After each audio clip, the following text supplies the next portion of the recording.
Good evening, everyone. Hello and welcome along to the Sports Corner Live. We are back once again for the Premier League of Darts night number 2.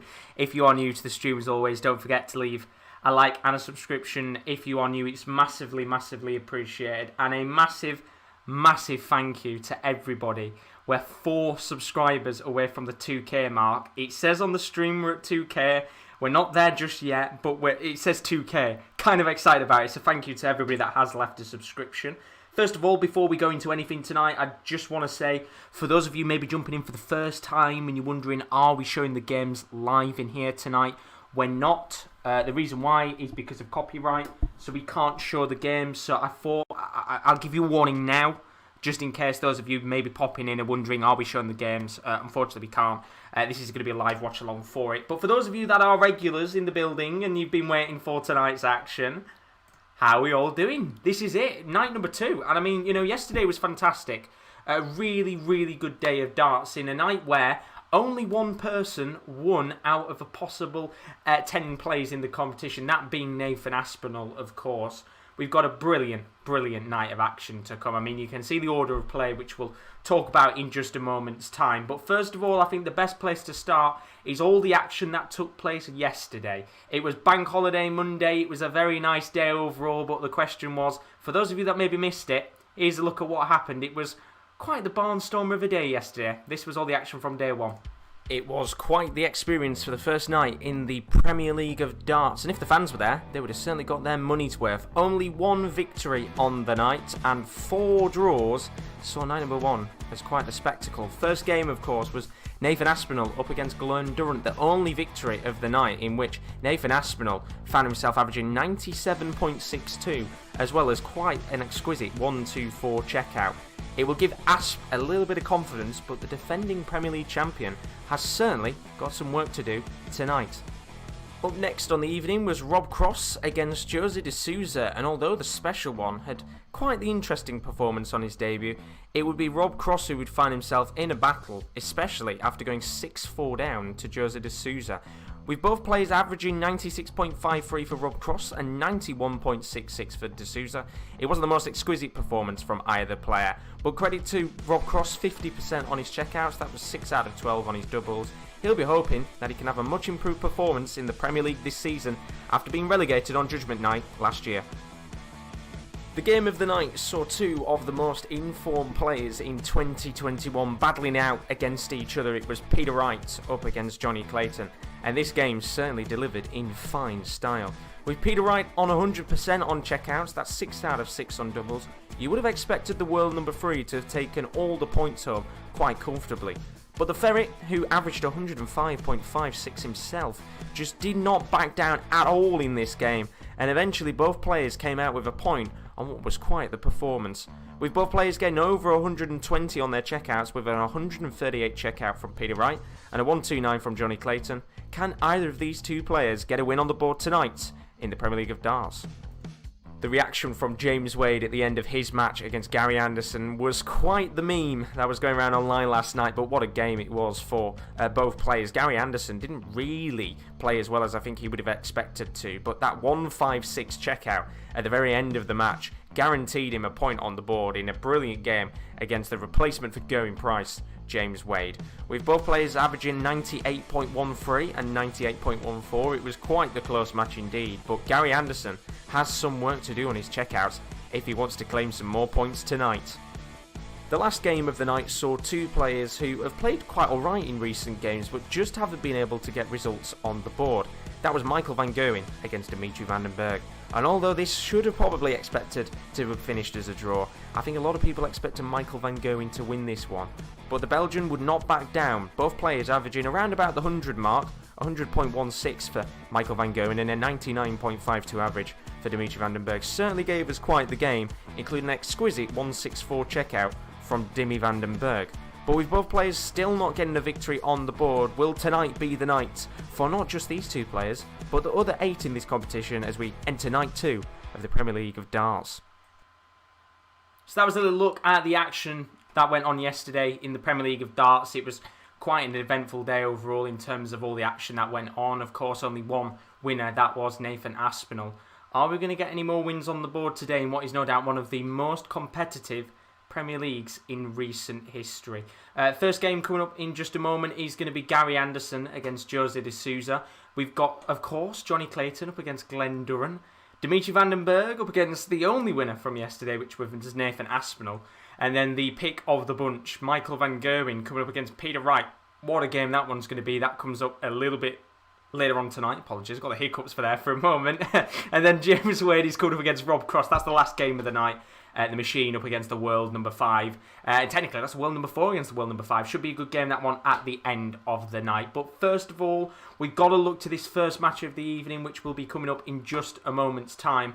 Gary Anderson against Jose de Sousa. It's the special one against a player who, look, I think didn't have the greatest of games against James Wade yesterday. The 1-5-6 helped him out massively, but I think this is a very good opportunity for Gary Anderson maybe to get his first win on the board of the tournament. The first game does start very, very shortly. Once again, just want to say for those of you that are jumping in and wondering, I'll be showing the game live. I just want to say very quickly that we're not because of copyright issues. But now we've got all of that stuff out of the way. As we're doing throughout the entirety of the tournament, I've made all of my predictions for these scores coming up before the tournament took place. Question is, am I going to get any of them right? We'll have to find out. Here's my first prediction for the night's action. Gary Anderson against Jose de Sousa. Who do you think is going to win? Put it down in the comments below. It's night number 2 of the Premier League of Darts. Hopefully you guys enjoyed your bank holiday Monday. Most of all, you enjoyed the Premier League of Darts first night. No doubt it was a fantastic night of action. Now what we're always going to do on the channel over the Premier League of Darts, as we did yesterday, is I'm going to do my predictions for the 5 matches to come tonight. Well, it's easier for me to record them before I start drinking on stream because it makes my life easier, and then I can look back at the predictions that I made before the tournament even started. So without further ado, we're going to go through the 5 games across the night before they kick off and see what my predictions are for the games ahead. Do put your predictions in the chat as well. It'd be nice to see what you guys are predicting for the tournament ahead. And who knows, maybe we could have a few surprise results tonight. Let's go on to our first game though, which is going to be Gary Anderson up against Jose de Sousa. As I said a moment ago, game number 1 of the night, Gary Anderson against Jose de Sousa. And if I'm going based off my predictions yesterday, Gary Anderson's going to be coming into this with an L on the board. Jose de Sousa, I can't quite remember what prediction I actually made for him. I think it was for him to take an L in the first match of night number 1. But let's go on to night number 2. As I said, Gary Anderson has not really hit the heights yet in terms of the form that we expected of him.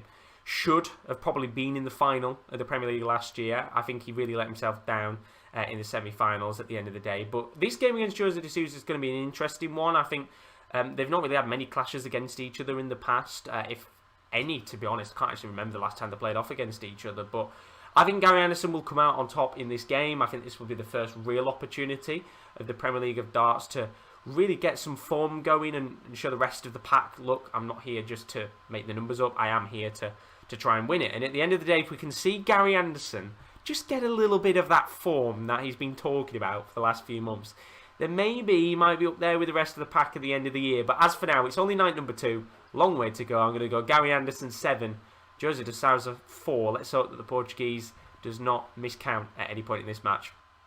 So there we go. That is my prediction for the game a little bit later on. Both players coming out onto the hockey for this one. Match number 1 of the night of night number 2. Gary Anderson up against Jose de Sousa. The special one against... Well, he doesn't really have a name, does he, Gary Anderson? He just likes to go by his name. Let's have a quick look at what you guys have been saying in the chat. Of course, thanks for all of you for joining. Greatly, greatly appreciated indeed. That some of you put up with me last night. You've got to put up with me for the whole of this competition. Chris is in the building. Hope you're good as always, Chris. Big night, of course, across the board, not just here in the world of darts, but Champions League action. Best of luck to Liverpool tonight against Real Madrid. He's put MVG versus Wright should be fire, and I think that is the game that we're certainly looking forward to indeed.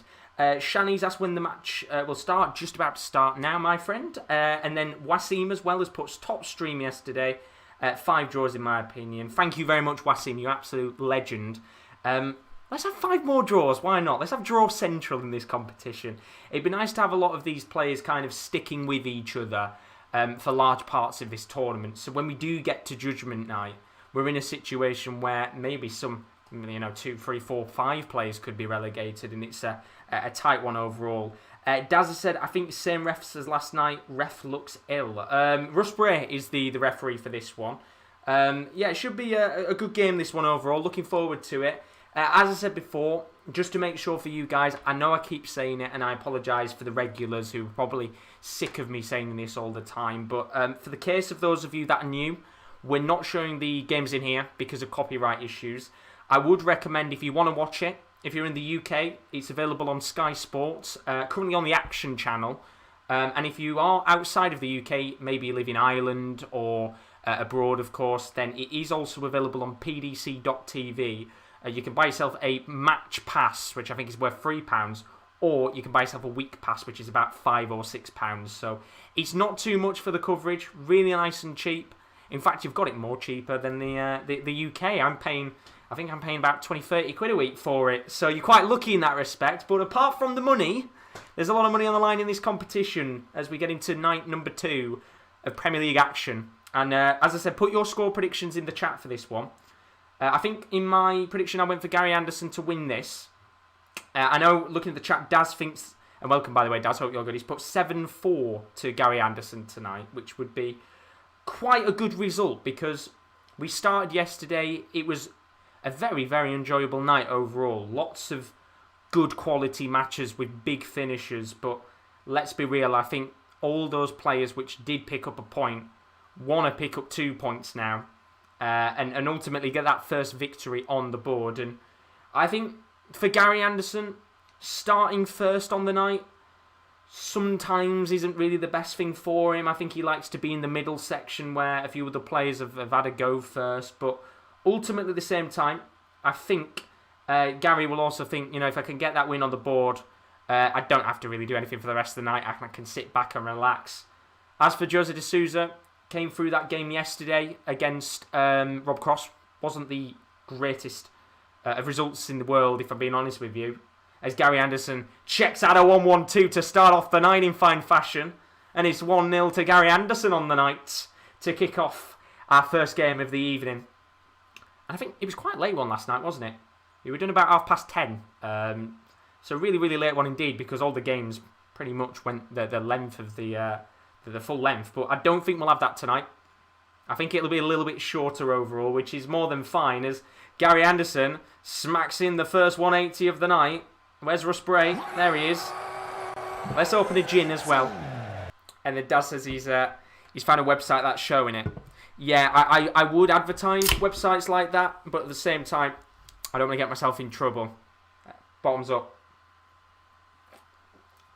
And Gary Anderson now on maybe for a 9-darter here. Got a long way to go, though, in this game. And as I said before, I feel like for Gary, get that first win on the board, and it'll be a real big confidence booster, because I listened to his interview yesterday after his match against James Wade. And he said, of course, he felt quite good about that match, which, from an outsider's perspective, when I watched the game yesterday, I didn't feel like Gary Anderson played maybe as well as he wanted to. Maybe he might have felt he could play a little bit better in that match, but you look at the stats overall, and I think average-wise, he was very similar to James Wade.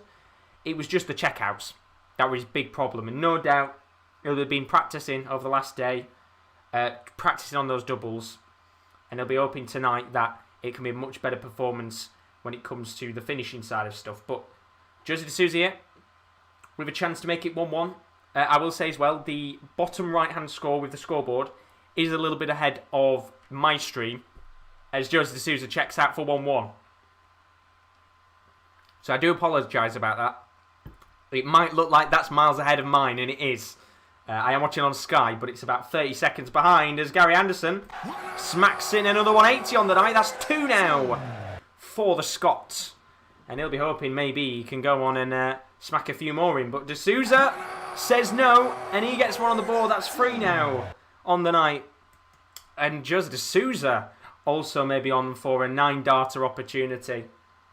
And the standard last night, I think, was brilliant. It was really, really good. I wasn't expecting the eccentric nature of the competition early on. We had a lot of big finishers, lots of ton plus averages, ton plus finishers as well, which was not really something I was expecting on night number 1. I did think it was going to be a little bit sloppy, some poor games in between, and I think we had some very, very good games overall, I have to admit. Some very, very good games. Shelley's asked, where can I see a stream? I think there'll be some streams on Twitch and stuff. Obviously, I'm not going to say where, just because I don't want to get into trouble or anything. But ultimately, for those of you that can't access the streams, as Gary Anderson checks out a 145, that is so much better than last night. Brilliant from Gary Anderson, with another ton plus finish in this game, and he finds himself 2-1 up. And what a start to this match. We were expecting quite a high-octane tournament, and it certainly has started in fine fashion. But yeah, overall, I would say this is a stream for those of you that maybe haven't got access to the darts, and just a nice place to chill out at the end of the day. If you've got any questions you want to ask in the chat based on darts or football or any questions you've got, then do put them in the chat, because it always makes my life 100 times easier. But apparently YouTube's PDC on YouTube is showing it. I know they're not showing it in the UK here because it's not coming up. But this game is off to a rocker. 109 average for Gary Anderson and 101 for Jose de Sousa. Not a bad start to the game, is it?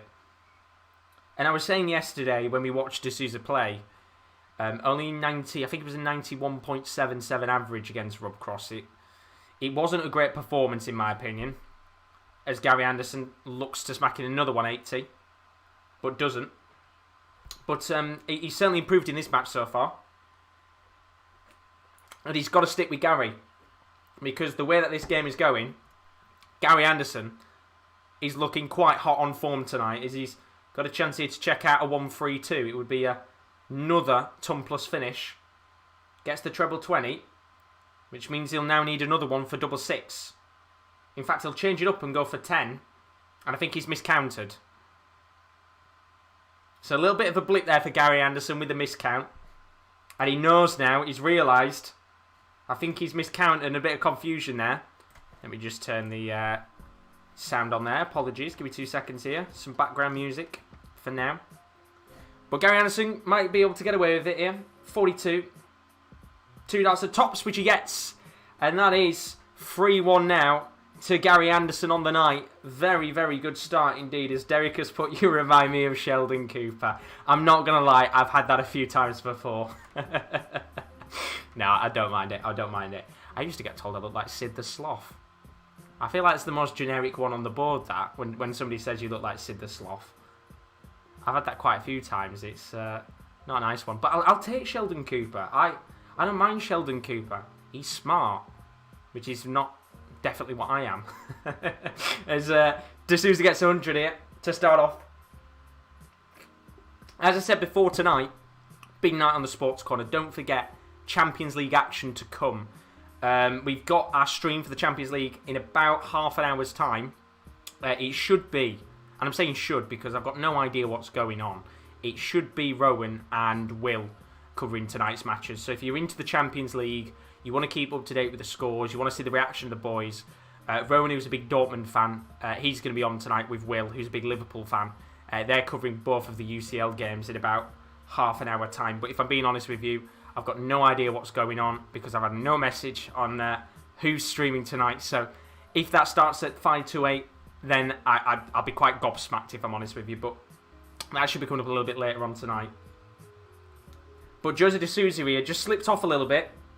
Now down to a 94 average. Gary Anderson up to 102. You just feel like here that if Gary Anderson can continue on the same vein, I think the 2-time world champ is going to probably win this by quite a convincing margin. He's playing second fiddle now, I think, the special one. And again, it was a very good start, a really good start indeed against Gary. To match the 100 average was always going to be tough, but just as this game continues on, there's a reason why Gary Anderson is the 2-time world champ. Well, they're saying that. Chance for a 177 here for de Sousa. He's going to go for the bullseye, but gets the outer ball, which means the special one is down to 57. Gary Anderson at 90. And this would hurt if he makes it 4-1, which he's got a chance to hit with a double 5. And he does! And it's 4-1 to Gary Anderson. And I mean, it's starting to hurt now for Sousa, isn't it? Brilliant, brilliant performance so far from Gary Anderson. And we said time and time again last night, the finishing was poor from him. But tonight, he's on 100% as Sousa smacks in 180 on the board. But a really, really good start for Gary Anderson tonight, who is certainly making up for his errors in yesterday's match against James Wade. I think when you actually look at the stats and the way he was playing last night, he could have actually been on for it, as Sousa gets himself down to 181 after 6 starts in hand. Brian Starr, welcome to the stream, my friend. He's asked, where can I watch this for free? Try Twitch TV. That might be a place for you, my friend. That's all I'm going to say for now. Shouldn't really be saying it, but why not? Twitch TV should be a good area to check all that out. And hopefully someone's got it for you. Or, if you're not living in the UK, apparently, Daz has said PDC's YouTube is showing it. But being in the UK, it's not. For us, it's on Sky Sports, so of course you have to pay for it. But chance here to make it 4-2 for Jose Sousa. Treble 19, double 12, he gets the 19. Then gets 12, which means he's going to have 1 dart at the bull. And he won't go for it. With Anderson back at 2-5-1. He will leave 3 darts at tops. All Gary Anderson can do here is maybe just put a little bit of pressure on that tops. Which he kind of does with a 99. But I don't think that's going to be enough for Jose Sousa, which he hits tops with, and that's now 4-2 in this game. And not to worry for Gary. Still got quite the advantage in this match, and I feel like, you know, he knows himself. He's in cruise control of this game. But he'll just want to make sure that this next leg doesn't go Jose Sousa's way, because if he goes 4-3, then it's going to be quite an interesting end to this match. As Anderson's average just drops under the 100 mark, down to 99. Jose Sousa now up to 102. He's upped his game here. Quite a topsy-turvy match, this one, to start off. It's a really weird one, isn't it? But tell you what, it's a very good start to the night. As Gary Anderson gets himself at 301. Sousa down to 274 after 6 starts. Gary Anderson here needs a few trebles. In fact, he might be on for a 180, which he doesn't get, but a 140 will do. And that will leave him in a territory of finishing. The 161 maybe, if Sousa can't get himself down to 170, which he only gets 96. So Gary Anderson with 6 starts in hand. Apparently there's no commentators on it. That's strange. Where do you live, Daz? I've never actually asked where are you from? Are you from the UK? It's a strange one. Because as I said, when I look on YouTube in the UK, it's not there. I think tonight they've got an event on. It's like a little podcast that I think they've got with Ricky Evans and Stephen Bunting. But apart from that, they haven't got any streams of the actual event. As Gary Anderson has a chance for 64, and he misses his 3rd dart quite high from the tops, and a big miss there from Gary Anderson, because a chance here for Sousa to make it 4-3 with 2 darts at double 18, and 1 dart is all he needs. And Jose Sousa is now 1 leg away from making it 4-all in this match. Big moments in the game as time continues on. Derek saying, quite like this, actually good alternative for us old broke darts fans that can't afford Sky. Thank you very much, Derek.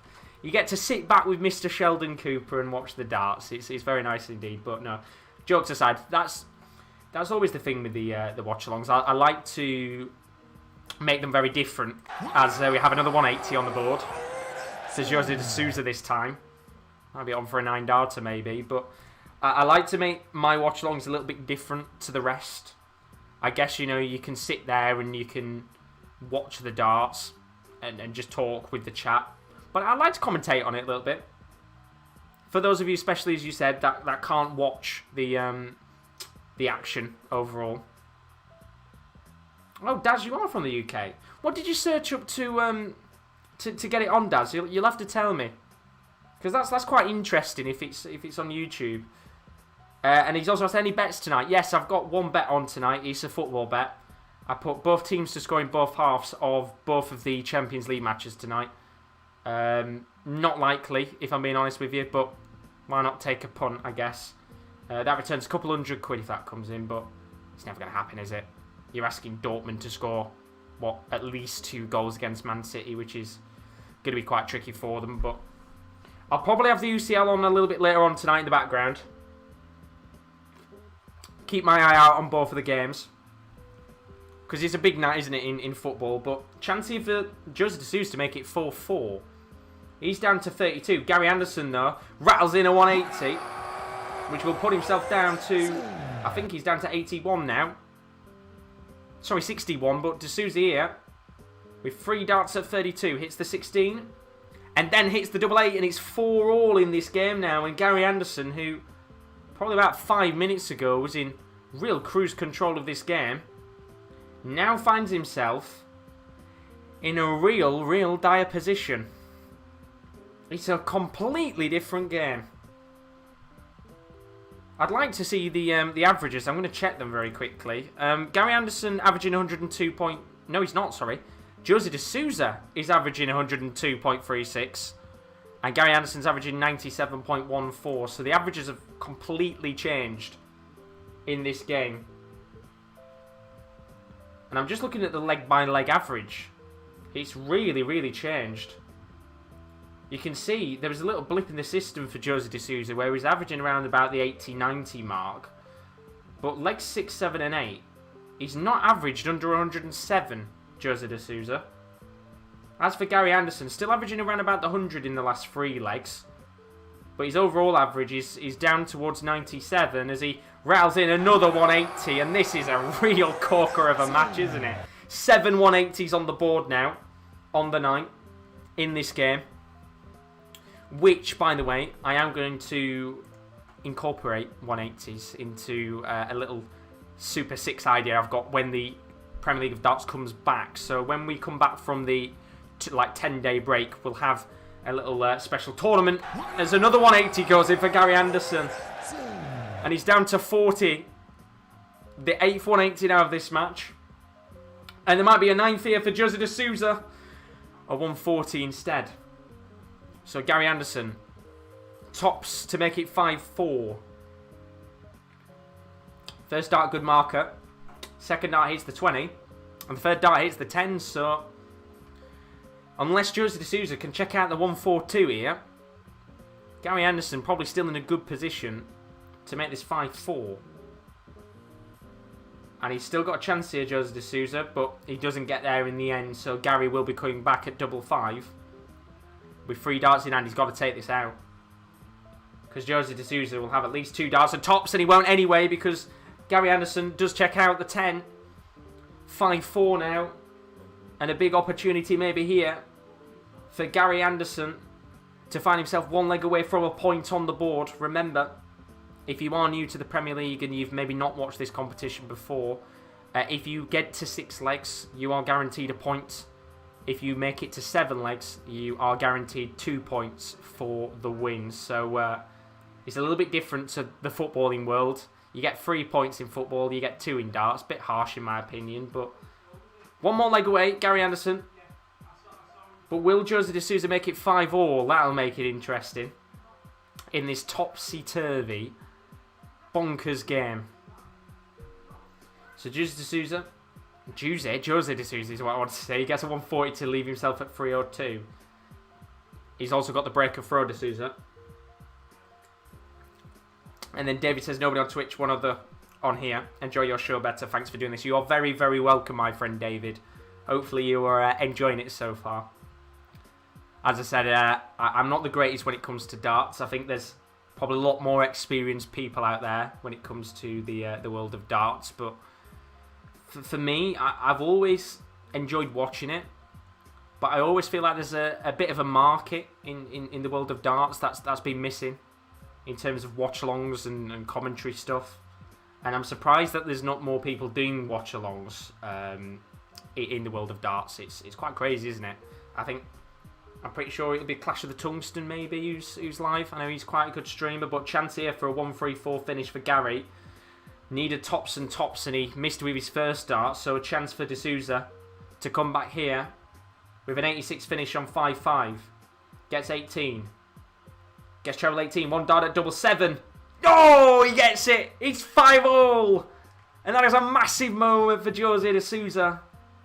And this next leg is now imperative for both players, because whoever gets the next leg on the board here is guaranteed a point on the night. And Gary Anderson responds with a 140. That is a big, big moment there in this 11th leg of the match for Gary Anderson, maybe to put himself in the driving seat. Both players averaging 100. Gary Anderson averaging 101. Jose de Sousa just gone under the 100 now. He's down to 99.8 as Gary Anderson looks to smack it at 180 and does at the right time. And he's now down to 181 after 6 starts. That's the 9th of this match. Could Gary Anderson guarantee himself a point here? Gary Anderson at 181. Jose de Sousa at 347. And just at this moment, you're starting to feel like that this leg is getting away from the special one a bit. Well, they're saying that. 92 will be good enough for Gary Anderson. He'll get himself down to 89. He's going to have at least 6 starts here to check that out. With Jose de Sousa all the way back at 288. So treble 19, double 16 needed here for Gary Anderson. Gets 19, not to worry. Gets 10. And there'll be no check out there. So Gary will be coming back with 3 darts at tops to guarantee a point. As for Jose de Sousa, he's back at 288. All he can do is try and put some pressure on Gary. But 98 will not be good enough. So tops here for Gary. For guaranteed point. And he gets that. So Gary Anderson guarantees another point on the board. Will he be able to get himself a victory? It's 6-5 as it currently stands in this game. One more leg maybe for Gary Anderson to guarantee to go top of the table for now. Of course, Aspinall playing a little bit later on this afternoon, or this evening, against Vandenberg. So he will have a chance to go back to the top of the table. And of course, the rest of the pack have a chance to go to the top of the table too, with all of the draws, including Clayton, who picked up a very good draw against Peter Wright yesterday. He comes up against Durrant, which will be in about 10 to 15 minutes' time. But a big moment here. And Jose de Sousa is down at 264. Gary Anderson back at 380, but de Sousa has the break of throw. And I think de Sousa's in control here. No panic from the special one, who might be about to put himself into a good position to maybe get another point and to stop Gary Anderson from moving towards the top of the pack. So Gary Anderson at 3-2-3 here. Do you get the treble 20? Gets a 1. He needs another treble here, which he doesn't. And I mean, Gary should have probably got another treble on the board there. Not really taken advantage of Jose de Sousa, who's, I think, made a few mistakes tonight. I'm not going to lie. He's primarily known for making mistakes in tournaments, whether it be counting or going down different systems to other people. But so far, he's doing all right here, and he's down to 105 and a chance to check out with Gary Anderson back at 142. Goes for the outer ball, which means tops, and he hits the treble, the double one, so he won't be able to check out, and Gary Anderson will be coming back here to make it 7-5. I've got to say, his board management has been pretty poor, Jose de Sousa. He's down to 24 though. Gary Anderson is going to have to do what he did last night and check out a big number, treble 20. 2 treble 20, double 11 for a 142, and he misses it. Oh, it was such a big chance. He hits the 8, and Gary Anderson for a second must have thought he was repeating what he did last night against James Wade. So 3 darts in hand for double 12 for Jose de Sousa. First dart misses. Second dart hits the 12. 1 dart at double 6. And he's missed it. And now a chance for Gary Anderson to come back with 3 match starts at 7-7 to take a victory. But will he hit it? First dart is an awkward one. Second dart is miles away. But the third dart is in, and Gary Anderson will pick up a victory. And he knows he was in a real tough battle there against Jose de Sousa, the special one. But look, he was so much better in this game. It was a topsy-turvy one at points. Gary Anderson was averaging around about 110. Jose de Sousa, he was averaging about 90, but he got back into the game, the special one, and in the end, he did so well indeed to get back into it. And in the end, Gary Anderson picks up a vital win on the board, 7-5 against Jose de Sousa. He goes now 2 points ahead of the rest of the pack, who we're going to be playing off a little bit later on this afternoon, or this evening. Of course, it's 22-8 here in the UK, not this afternoon. But what a game it was indeed, and I think that was expected, Gary Anderson to go out and win there. But that is game number 1 done of the night. Don't forget, we have more content coming up, not just this week, but over the next few hours, including the Champions League and the Europa League. So if you're a big fan of football, take a look at what's to come later on this week. Coming up this week on the Sports Corner, for the first time in our channel's history, we'll be having multi-stream watch-alongs, which basically means you are able to watch 2 streams at the same time on our channel. So of course we've got the Premier League of Darts going on throughout the entirety of the week, but alongside this we'll have streams available on Tuesday, Wednesday and Thursday for the UEFA Champions League and the UEFA Europa League, which will be coming up from tonight, starting off with the first game, which sees Manchester City and Dortmund, as well as Real Madrid, Liverpool. You can join Will and Rowan a little bit later on tonight from 10 to 8 for that, so don't miss out on that action, of course. We've also got Premier League of Darts, night 3. I'll be live from 7:05 for all the action there from Milton Keynes. And then on Wednesday night from 10 to 8, we'll have the other Champions League games, including Bayern Munich PSG and Porto Chelsea, with both the Kieran's from 10 to 8 on Wednesday night. Thursday night, we'll see night number 4, the Premier League of Darts. That's once again with myself. Before on Thursday night at 10 to 8, all 4 of the Europa League games will be covered live on the channel. That's the quarterfinal first leg goal show from 10 to 8 with the Sports Corner team. So that is a look at some of the content to come on the channel over the next few days. As I said before, if you're a big fan of the Champions League, in about 20 minutes, maybe even a little bit less than that, you can join Rowan and Will for Champions League action. You do not want to miss out on that. It's going to be a very fantastic night indeed. Real Madrid coming up against Liverpool, and of course Manchester City coming against Dortmund. So there'll be quite a lot of passion tonight with both of the boys. Rowan being a Dortmund fan, Will being a Liverpool fan. But we're just going to set that up now, and that stream will also be on at the same time as this stream. So let's just quickly talk through the stats of this match before I sort out all of the stuff going on with tonight's UCL action. Gary Anderson there in a real close battle against Jose de Sousa.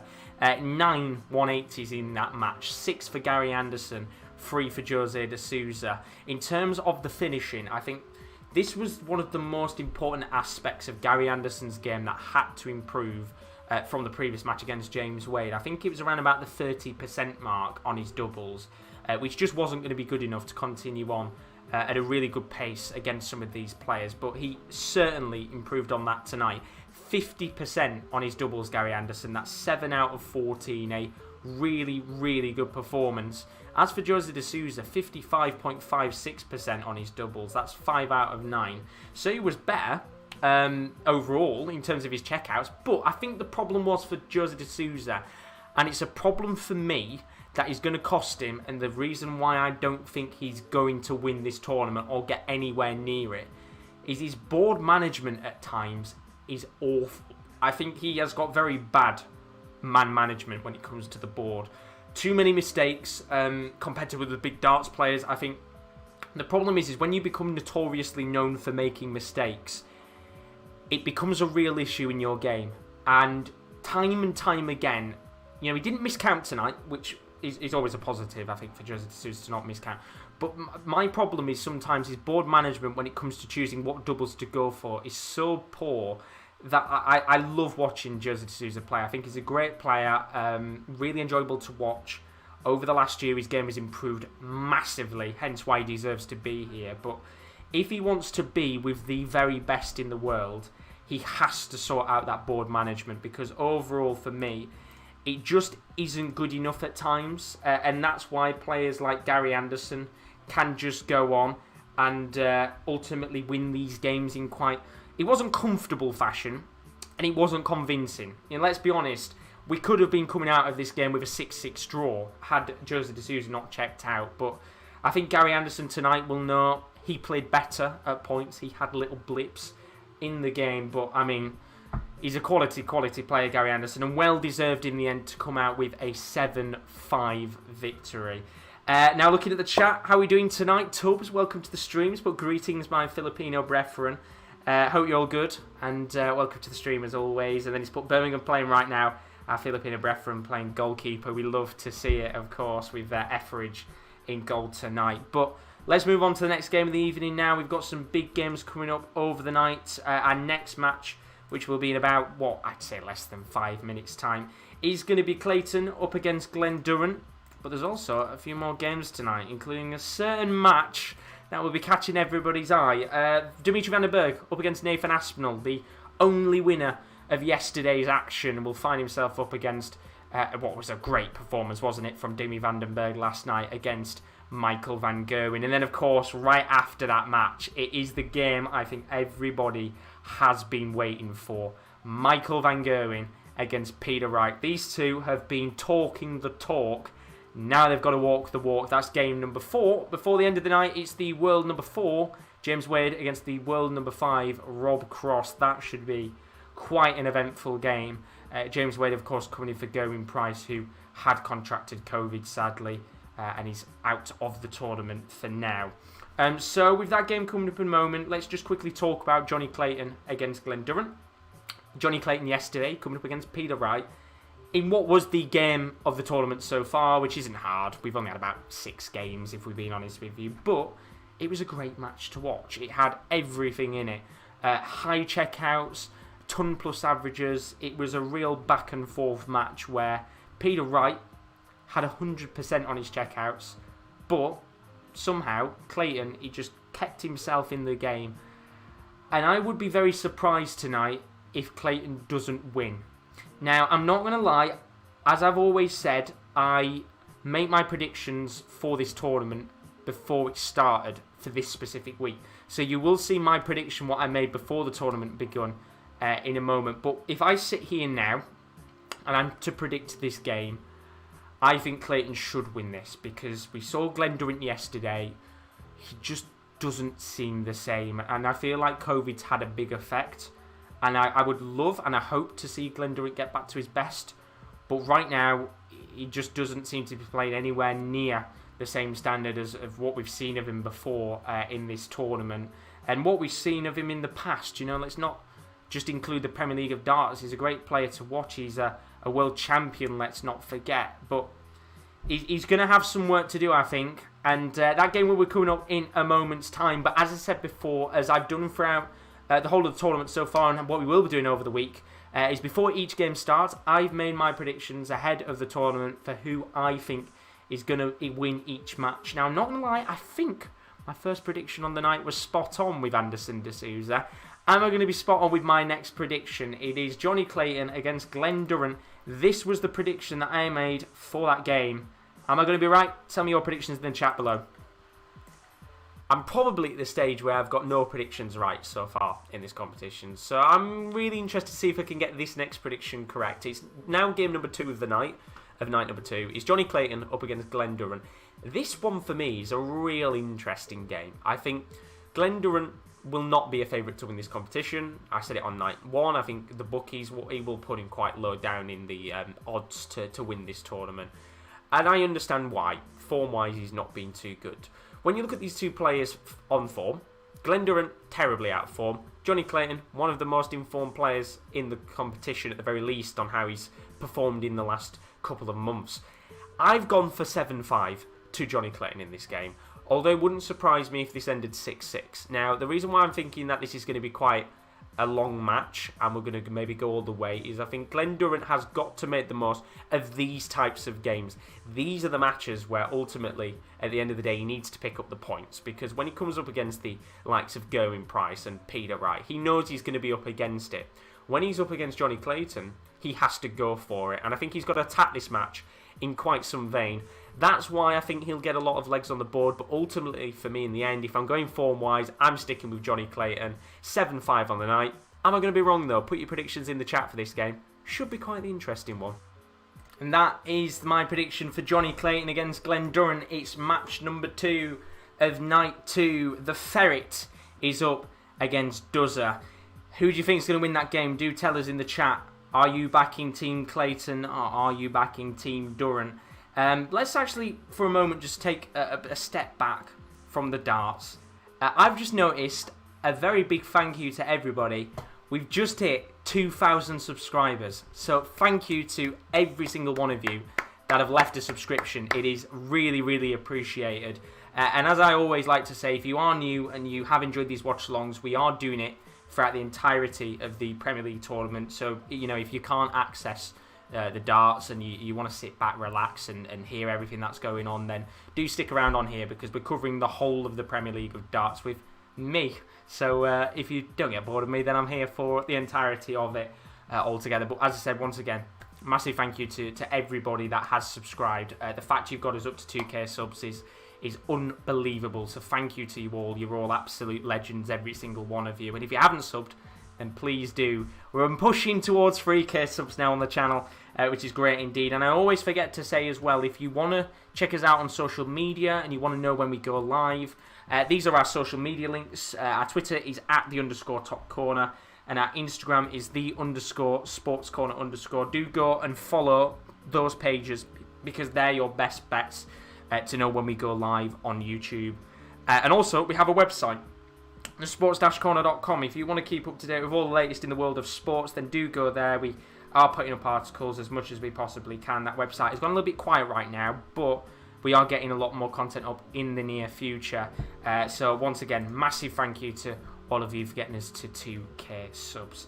But we are going to get underway in a few moments with this game between Johnny Clayton and Glen Durrant. Looking at your guys' predictions in the chat, Daz is going with a 6-6 draw, of course. If we don't get a draw tonight, we've already had less draws than we did on day number 1.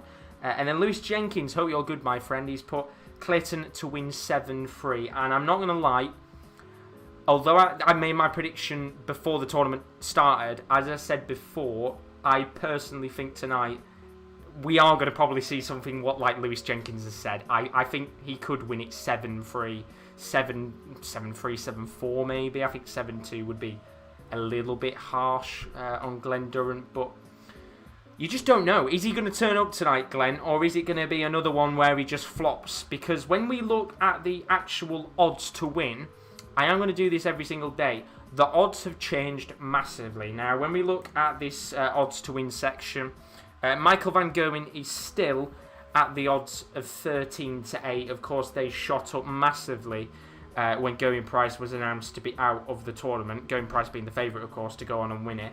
As for Peter Wright, he's still at 4-1. However, Mr. Johnny Clayton has certainly moved up. He is now 7-1 to win the tournament after yesterday's performance, which is a massive, massive result for him against Peter Wright yesterday.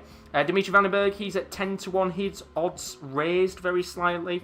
I think he was 12-1 yesterday when we looked, so he's moved up very slightly. And Gary Anderson as well, he's 10-1, although after his performance tonight, I would think that those would have slightly gone down, maybe towards 9-8-1.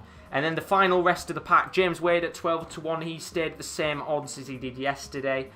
Jose de Sousa at 12-1, which I think after his performance tonight, that will drop down maybe towards 16-18-1. Quite surprisingly, Nathan Aspinall didn't go up 14-1 his odds, which is quite surprising after yesterday's result, but I guess you can't really read much into that game against Glen Durrant yesterday. Rob Cross, he's 25-1, so his odds have slightly improved. I think he was 33-1 yesterday. And then also Glen Durrant, after that loss yesterday, he's gone from 50-1, but in fact that's now changed to 80-1. So certainly has gone up in terms of the well, I don't know what's really the word to put it. The less likely odds, isn't it, really, of Glen Durrant being able to go on and win this tournament. And I think that's understandable. He's not been great, and if he wants to get himself up there and really make a name for himself, go out there tonight and get a result against Johnny Clayton, because he's the most informed player in the world right now, in my personal opinion. But is he going to be able to stop Glen Durrant tonight? We'll have to find out as this game is about to get underway. Of course, we are drinking gin tonight, so if I do go absolutely mental later on, I do apologise. As Marcello's in the building, very good name. He says, if you want to watch live darts on YouTube, Darts All TV. There you go, there's a spot for you if you actually do want to watch the games. But if you want to sit back, listen to some alternative commentary, watch me react to these games, then do stick around on here, because we've got plenty more games to come tonight. As I'm going to crack open my second gin of the evening. We've already gone through one. We've got 3 more to get through. Probably get through them in pretty quick fashion. But yeah, last night, 6-6 for Johnny Clayton was a very good result. You know, he came out in his interview yesterday and said it wasn't a good draw, but it wasn't a bad draw. Overall, it was a good draw. He didn't really know how to think of it overall. And in terms of the actual stats right now, Clayton is averaging 10 points more than Durrant in 2021. That really shows the gulf in class between these two players. And you would expect it to be a thrashing. I mean, Value thinks it's going to end 7-1 to Johnny Clayton, which, look, I mean, it could happen. But whether Glen Durrant allows that to happen or not is another question. But we are going to get underway with the action. Both players just having a practice start. Once again, my stream will be a little bit behind. I am watching on Sky Sports tonight. So let's hope that it works all fine. But fingers crossed on that one. As by the way, if you are looking for the Champions League action as well, the other stream is available now. Rowan and Will have just gone live with the action. So if you are looking for Champions League tonight, then Man City, Dortmund and Real Madrid, Liverpool are also being covered on the channel. So do check that out indeed. It's on the Sports Corner. But we're underway now. Johnny Clayton against Glen Durrant in the second match of the evening. This should be, on paper, a demolishing. But that's on paper. It never really tends to go that way, if we're being honest with you. And big thanks to Marcello as well for putting in the chat. I don't really like to say myself where to watch them.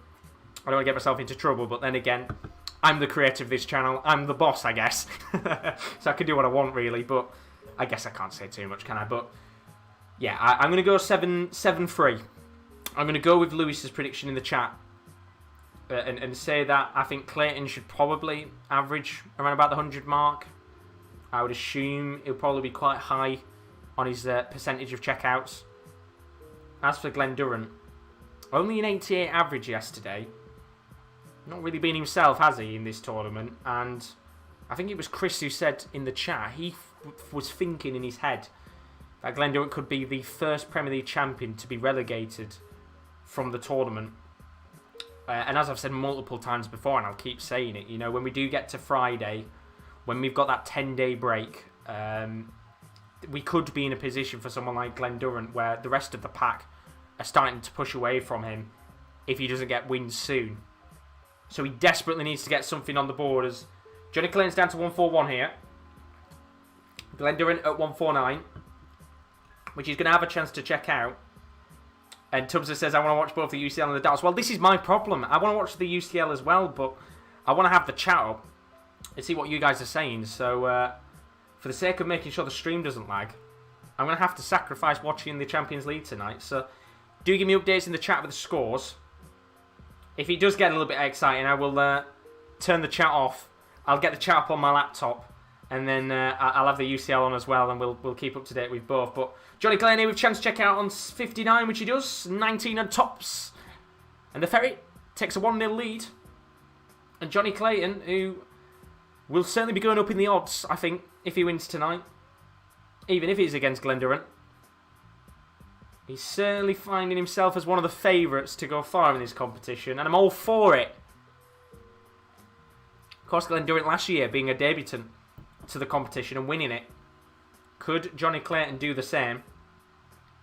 As he smacks in a 140 after Glen Durrant, who was not started in the right foot again. And I tell you something, I know we're only 2 games in, but I think Durrant, if he doesn't get a leg on the board in the next 2 or 3, will be very, very worried on how he started in this competition.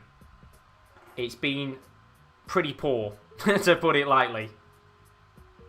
He's at 4-1-8 after 6 starts. Johnny Clayton already running away. He finds himself at 2-7-8 after 6 starts, and the nerves, I think, are coming into play slightly. A little bit worrying, I have to admit, if you are Glen Durrant,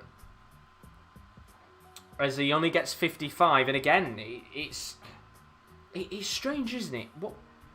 What do you really say about a player like Glen Durrant? Do you guys in the chat, do you think it's a case of COVID affecting him? Or do you think it's a case of maybe just it's not going to be the same Glen Durrant again? And this is it. We've seen Glen Durrant at his best. Because he's had the trophy in his hands. And he's got a chance for a 180, which he doesn't get. Which is a real shame for him. But it's the first 140 of the game. First ton plus of the match. Which should be a little bit of a confidence booster. Although Clayton down to 84 here. He's probably going to have a 6 darts in hand here at treble 20, double 12. And Durrant just needs to put him under some pressure here. Which he gets at 81. But I don't think that's going to be enough to pressure him. So Johnny Clayton, treble 20, double 12 for a break of throw. And a 2-0 lead. Gets the treble 20. Now going for double 6 with 1 dart in hand. And he gets it. And it's a 2-0 lead for the Ferrets. Who is certainly had quite the easy start to this match. With a dejected looking Glen Durrant. And I don't know. It's sad to see as Johnny Clayton smacks in a 140 to start this leg. As Chris said, COVID must have affected him badly. I know I think he was in the Masters when Adrian Lewis was interviewed after, I think when he beat Michael Smith. When he had COVID, he said, you know, it takes it out of you, it makes you tired. And it's like he's not the same player anymore. Although saying Johnny Clayton here, on for the first 180. And that is the Ferret. With 104 average, from what I'm hearing. Brilliant, brilliant start to this game. And he's going to be for 3-0 here. Clayton at 181. Glen Durrant all the way back at 3-4-1. I mean, with the way that this game is going, I don't want to say that this could be a 7-0 win. There's a long way to go in this one, but what is Glen Durrant averaging? Let me find out. So Glen Durrant currently is averaging 81.15. I can see this ending 7-0 with the way it's going. I said value 7-1 wasn't likely. I think it now is. You might be spot on, value. So 125 for Durrant. Means he's still back at 216. Johnny Clayton, 2 darts at double 19 for a 98 finish. Hits the 19, so we'll have to come back. And he will be coming back at 16 with Durrant all the way back at 216. So, lots of time for Clayton here to make it 3-0. And you just start to feel that this game is getting away from Glen Durrant. As Durrant gets 100 to leave 116. Johnny Clayton with 3 darts at double 8. First dart wide of the mark. But second dart is in, and that's a 3-0 lead for Johnny Clayton.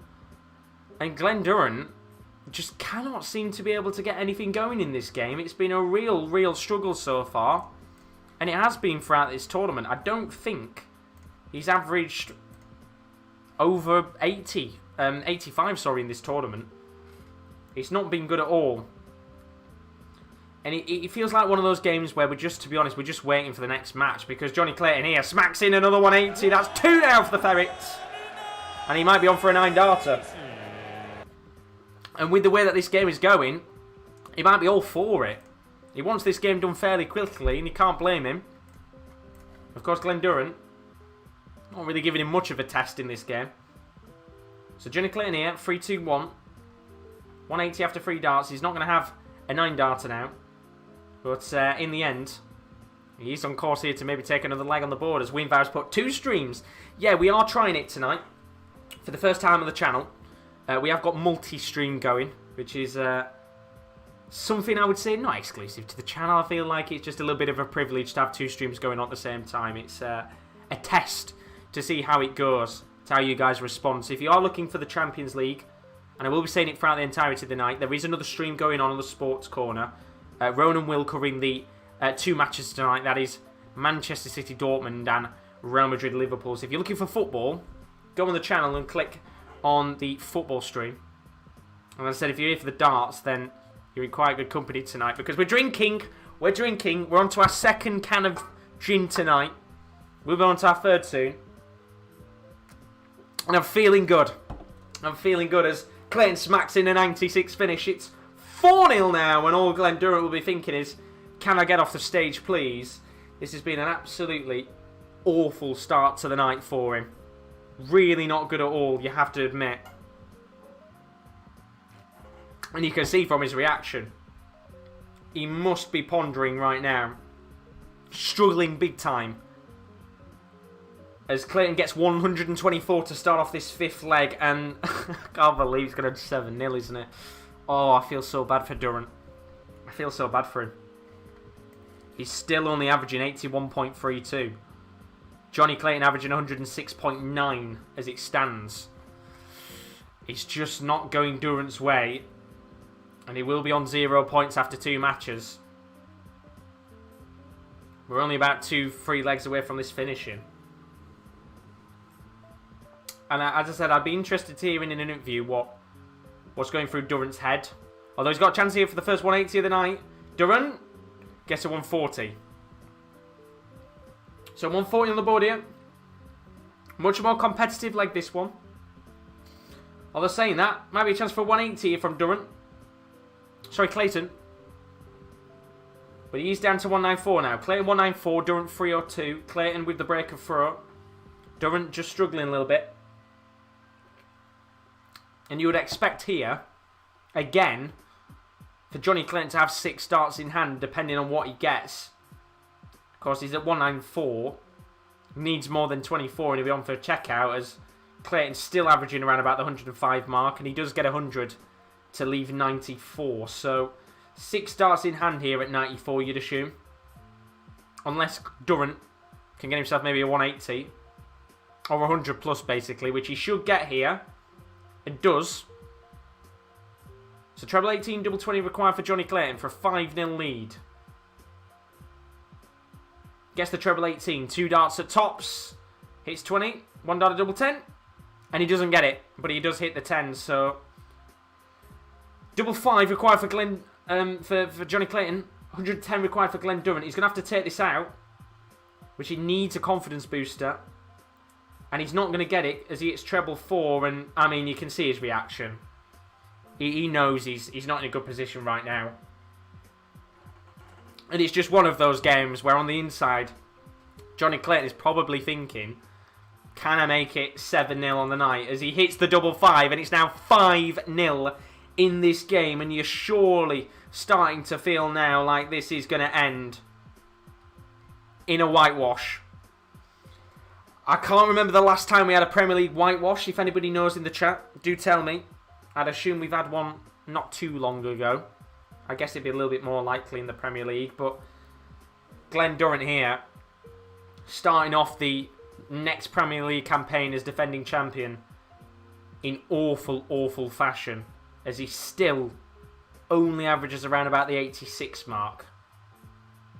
And I feel sorry for him. Because all he'll be thinking in his head now is this is going to be a bloody long Premier League tournament if I continue in this vein. Apparently Chris saying 2-0 to Carlisle. Fair play, lad. Back in the shout for the playoffs now. As there's a chance for Clayton for a 180. And he does.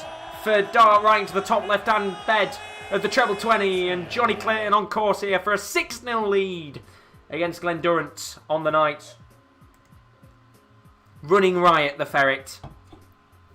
And it just proves why, for me, he is the best player of 2021 so far in terms of form.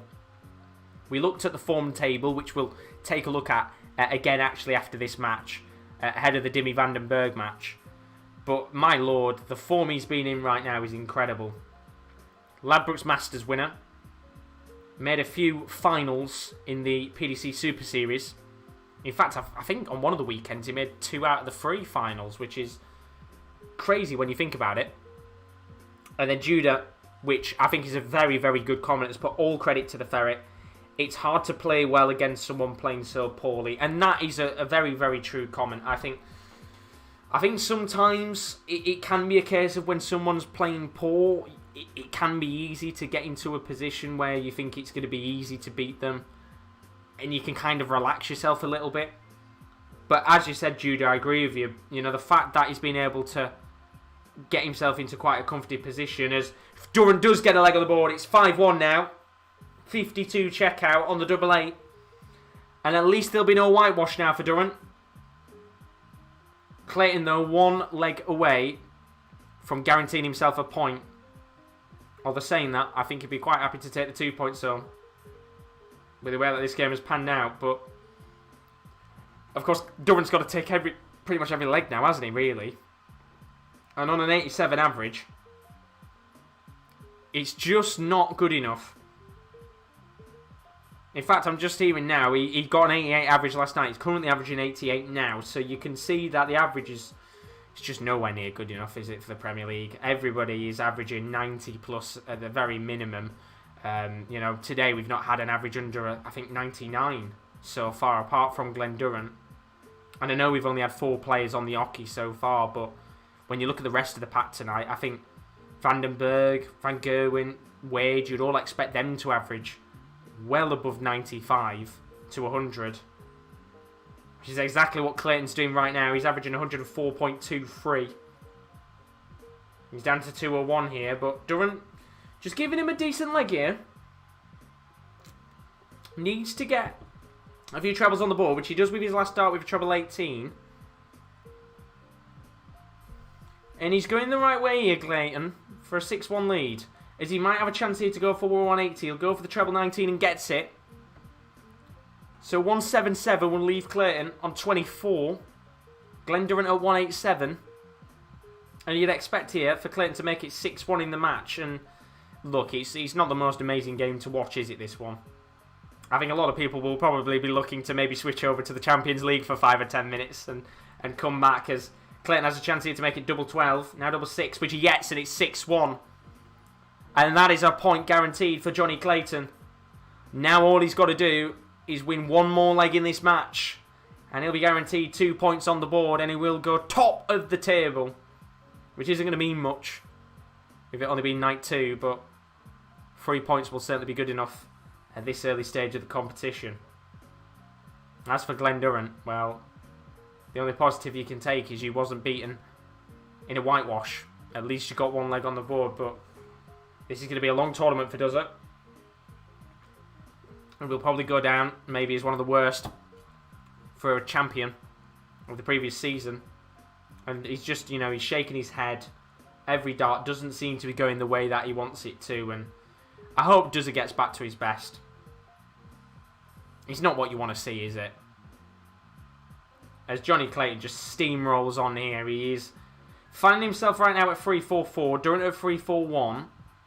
Because it doesn't really mean much here for Durrant if he gets the next leg on the board. He's got to just keep steamrolling on and hoping that he can get his average up. But it's never gone above 90 in the game so far. Always been under 90 with his average. So not good enough. And he'll know it's not good enough. But he has a chance here to maybe make it 6-2. Only 60 from Clayton leaves him at 284. Durrant at 201 got a really good chance here to make it 6-2, which will give him a little bit of a confidence boost. And he gets 2 treble 20s and a 5. So he is down, I think, to 76. So treble 20 double 8 needed here for Glen Durrant. He's going to have 6 starts in hand as Clayton only gets 184. And you'd expect Durrant to make the most of this. As he gets the treble 20, 2 darts at double 8. For a 76 checkout and 6-2. Which he gets. 6-2 now in this game. And of course there'll be no reaction from Glen Durrant. It is the equivalent of a consolation goal. But you feel like now that leg should surely give Johnny Clayton the drive and the motive to just kill this game off. You do not want to allow any opportunity for Glen Durrant to get back into this match. Because when he's on his A game, He's a very, very good player to watch. And he's finally got his average above the 90 mark. It's now 90.66. Clayton still averaging 103, which is certainly a very good average in a game of this quality. For the Ferret at the least, not for Durrant. He's just having a little bit of a slip up here, Durrant. Oh, sorry, Clayton. And Durrant needs to capitalise on that. He's hit his first dart with a 5. Really needs a treble to capitalise. And I don't think he's got one, and he knows. He's just... Real frustration now for Glen Durrant. He really had to get a treble there. I thought he got a treble 19, but it wasn't. And this is a bit of a scrappy part of the match. 28 for Clayton. Puts him down to 276. Another big opportunity maybe for Durrant to capitalise. And you can see Clayton's reaction now. He knows he's allowing Durrant a little bit of a chance to get back into this game. And he capitalises with 140. It's better. Of course, still a long way to go in this game. If he wants to get back into the match. But it's much better from him. So 176 for Clayton. 217 for Durrant. Still maybe a chance here for him to get something in this next leg. And that's not bad from him. Glen Durrant, 137. Puts him down to 80. Clayton at 176. You would surely feel now, and there might be a little bit of a chance here for Durrant to make it 6-3. And we were literally, I think we were talking 2 seconds ago, weren't we, with Judah in the chat. He was saying about the fact that it's hard to play well against someone playing so poorly. And is this the stage of the match now where Clayton is just allowing himself to slack off slightly? He's allowing Glen Durrant to get back into the match. Or they're saying that 76 check out here for Clayton will kill the game off. Gets 20. 16. 1 dart at tops to end the game. And he doesn't hit it. So chance here for Glen Durrant to make it 6-3. And for this game to continue on. With 3 darts at double 10. Now 2 darts at double 5. And double 5 is what he gets. And it's 6-3 now. And as this game continues on, Johnny Clayton will just be starting to feel like he's letting Durrant back into this game. Which, if we're being honest, he shouldn't allow him back into this. It's not been good enough from Durrant. But he will start to maybe feel like I might just be able to try and get something back in this game if I can up my average, which is currently, I think, for Durrant, sat at around 88.99. So, still a long way to go in this, I think. As Dimski's in the building. Norwich are 4-0 up. Who are you playing tonight, Dimski? Jesus Christ. I'm in heaven. I'm assuming you've probably not cracked open a can tonight. Because I know you said it was school night yesterday. But, bloody hell, 4-0. Jesus, I thought Sheffield Wednesday got the result of the week. But looks like Norwich are about to beat that. And fair play to you. Very, very good result if you can... I'm saying very, very good result if you can smack a few more in. I think 4-0 is good enough for you anyway, isn't it? So Clayton here at 262. Glen Durrant at 372. Big moments you feel here for Glen Durrant as he starts to slowly get back into this game a little bit more. He's down at 232 here. And surely Clayton can't bottle this. Surely not. Against Huddersfield. Wow. I mean, I thought we were bad. Huddersfield having a stinker, aren't they, right now? Jesus. Fair play to you. Fair play. Good result in the end, that'll be. So Clayton at 122. Durrant at 232. Gets himself down to 167. So a chance here for Clayton to finally kill this game off. Gets a treble 18. Needs another one. Which he doesn't get. So 1 dart at the bull, which he doesn't hit. And I think he's hit 14. Which will leave him, I think, at 36. Durrant has got to take out this 167. Which would be the highest finish of the tournament. And he's not going to do it. As he hits a 20 with his first dart and a 1 with his second. And a 40 will not do. And surely now, Johnny Clayton will finally get his first win on the board. With 3 darts to the double 18. Now 2 darts at double 9. First dart misses. Second dart misses. And he's rushing it, I think, a little bit here, Johnny Clayton. Too quick. Glen Durrant here, chance at 127. If he can take this out and make it 6-4 with a ton plus finish, then it's going to make quite the interesting next few legs if Durrant can fight back, which he's got a chance here. Treble 19, one dart at the bull, which he hits the outer bull. And surely now Johnny Clayton's got to win this game with 3 darts at double 9. And he hits it, and that's game over. And it was a tricky win for Johnny Clayton in the end. He found himself in cruise control for a large part of this match. It was 5-0 up at one point, and we were thinking that this was going to be a demolition. It was going to be a rout. But in the end, Glen Durrant gave himself a little bit of hope that he could get back into this match. A glimmer of an opportunity, but in the end, Johnny Clayton, who I think personally was rushing it a little bit at some points to try and get that victory on the board, he finally gets there in the end, and the Ferret beats Sousa by 7-3, and I think it was a very deserved result in the end. I think it could have been more had Clayton not rushed it, but Glen Durrant now finds himself still sat at the bottom of the table. He's the only man who's going to sit on 0 points by the end of the night. He's the defending Premier League champion, already finding himself in deep waters. We'll have to find out as this competition continues on over the next week.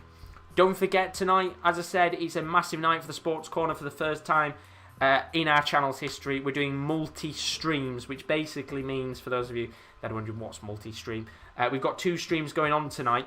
If you're a fan of the Champions League, you want to keep up to date with everything that's going on in the 2 Champions League quarterfinals tonight, then you can join Rowan and Will. They're streaming now on the Sports Corner YouTube channel. They're covering Manchester City against Dortmund as well as Real Madrid Liverpool. So if you do want to check them out while there's a little bit of a break in play, hop over there and then come back on here when the next match comes up, which is going to be Dimitri Vandenberg against Nathan Aspinall. But for those of you that are maybe wondering, well, what else is coming up throughout the week, here's a little look at some of the stuff to come over the next week on the Sports Corner. Coming up this week on the Sports Corner, for the first time in our channel's history, we will be having multi-stream watch-alongs, which basically means you are able to watch 2 streams at the same time on our channel. So of course we've got the Premier League of Darts going on throughout the entirety of the week, but alongside this we'll have streams available on Tuesday, Wednesday and Thursday for the UEFA Champions League and the UEFA Europa League, which will be coming up from tonight, starting off with the first game, which sees Manchester City and Dortmund as well as Real Madrid Liverpool. You can join Will and Rowan a little bit later on tonight from 10 to 8 for that, so don't miss out on that action, of course. We've also got Premier League of Darts Night 3. I'll be live from 7:05 for all the action there from Milton Keynes, and then on Wednesday night from 10 to 8 we'll have the other Champions League games, including Bayern Munich PSG and Porto Chelsea, with both the Kieran's from 10 to 8 on Wednesday night. Thursday night we'll see night number 4, the Premier League of Darts. That's once again with myself. Before on Thursday night at 10 to 8, all 4 of the Europa League games will be covered live on the channel. That's the quarterfinal first leg goal show from 10 to 8 with the Sports Corner team. So that is a little bit of a look at what's to come on the channel over the next few days. As I said, Champions League is on right now, so if you do feel like just having a quick flick over and talking to Rowan and Will, then definitely do so, because they are certainly fantastic on the channel, and they are covering the football tonight. Tomorrow it's going to be Bayern Munich PSG, as well as the game between Porto and Chelsea.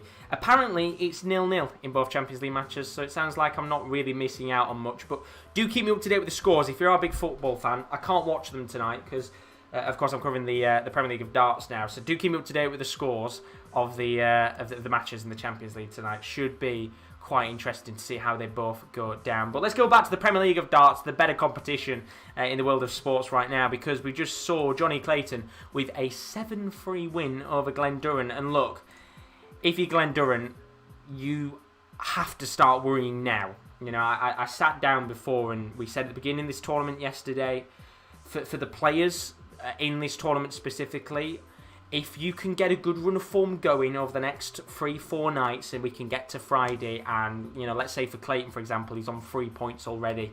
You know, if he can get 5 or 6 points by Friday night, he will be looking and probably thinking, what a fantastic start to the tournament. I'm in a very, very good position. The last thing you want to be doing is being one of the people who are sat towards the bottom end of the table, who were worrying about their position already after 5 nights. And I think Glen Durrant is going to be one of them. who finds himself in a little bit of a position of worry. I mean, these first 2 games, he's just not got off on the right foot. Averaged 88 yesterday, averaged 88 again tonight. In fact, when you look at the stats, 88.81 average for Glen Durrant and a 98.61 average for Johnny Clayton. You can see the gulf in class. It always was going to mean Clayton was going to win this. When we look at the other stats as well, checkouts-wise, quite even actually. 38.89% for Johnny Clayton and 33.33% for Glen Durrant. So doubles-wise, not really much difference, but I mean, in the end, there were 4 180s in the match. They were all for Johnny Clayton. There wasn't a single one from Glen Durrant. 140 pluses wise, 13 for Johnny Clayton and 6 for Glen Durrant. You know, I could just go through all of these stats, and you know every single category is going to go Johnny Clayton's way, and I worry for Glen Durrant. Not just for the fact that he's already in a bad position tonight, no matter what happens. I think for his confidence, for his motivation, it will affect him big time. As I said before, is it COVID? Is it something else in the background? I don't know, but I feel like for him now it is a case of, will he be thinking in his head, let's just get this season over and done with already? Probably not. I think in his head he'll be thinking, I've got loads of time to get back into it, not to worry. But with how he started so far, he has got some work to do if he wants to get himself with the rest of the pack, because every game is tough.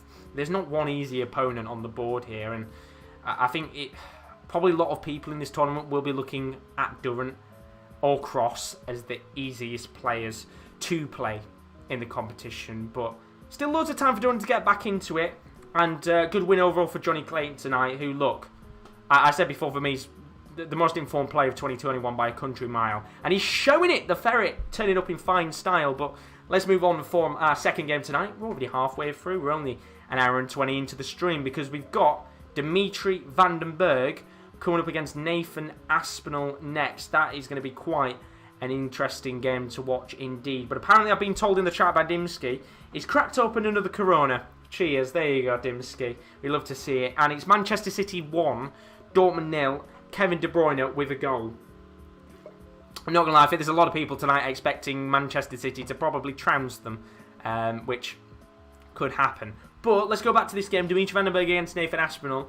Aspinall yesterday, the only winner in the first evening of action. Got a big win, of course, against Glen Durrant yesterday. That was a 7-3 victory for him overall. So Durrant on the back of 2 7-3 defeats now. As for Dimitri Vandenberg, found himself in a really, really good game against Michael van Gerwen, where the Belgian came out with a point on the board, and a very well-deserved point indeed. But tonight, there's no draws about yet. Could this be the game that brings us the draw? We'll have to find out, but as we always do in the chat, put your score predictions in for this one. I'd be interested to see what you guys think with the legs and what you think is going to happen in this match. But apparently now as well, it is Real Madrid 1-0 against Liverpool.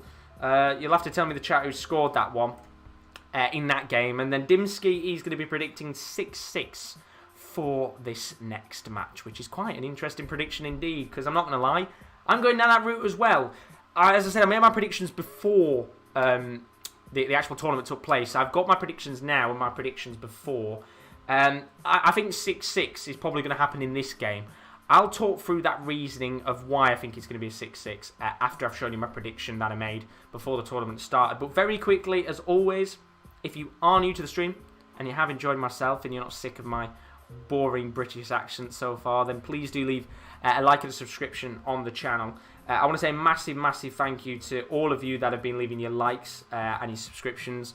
We've had 19 likes tonight. There's 52 of you in here, so if you haven't left a like yet, then please do. But once again, massive thank you to getting us up to 2,000 subscribers on the channel. It is greatly appreciated, and we wouldn't be doing this channel without the support of all you guys, so thank you very much indeed. And if you want to keep up to date on when we go live on YouTube, then do follow us on our Twitter, which is @_topcorner.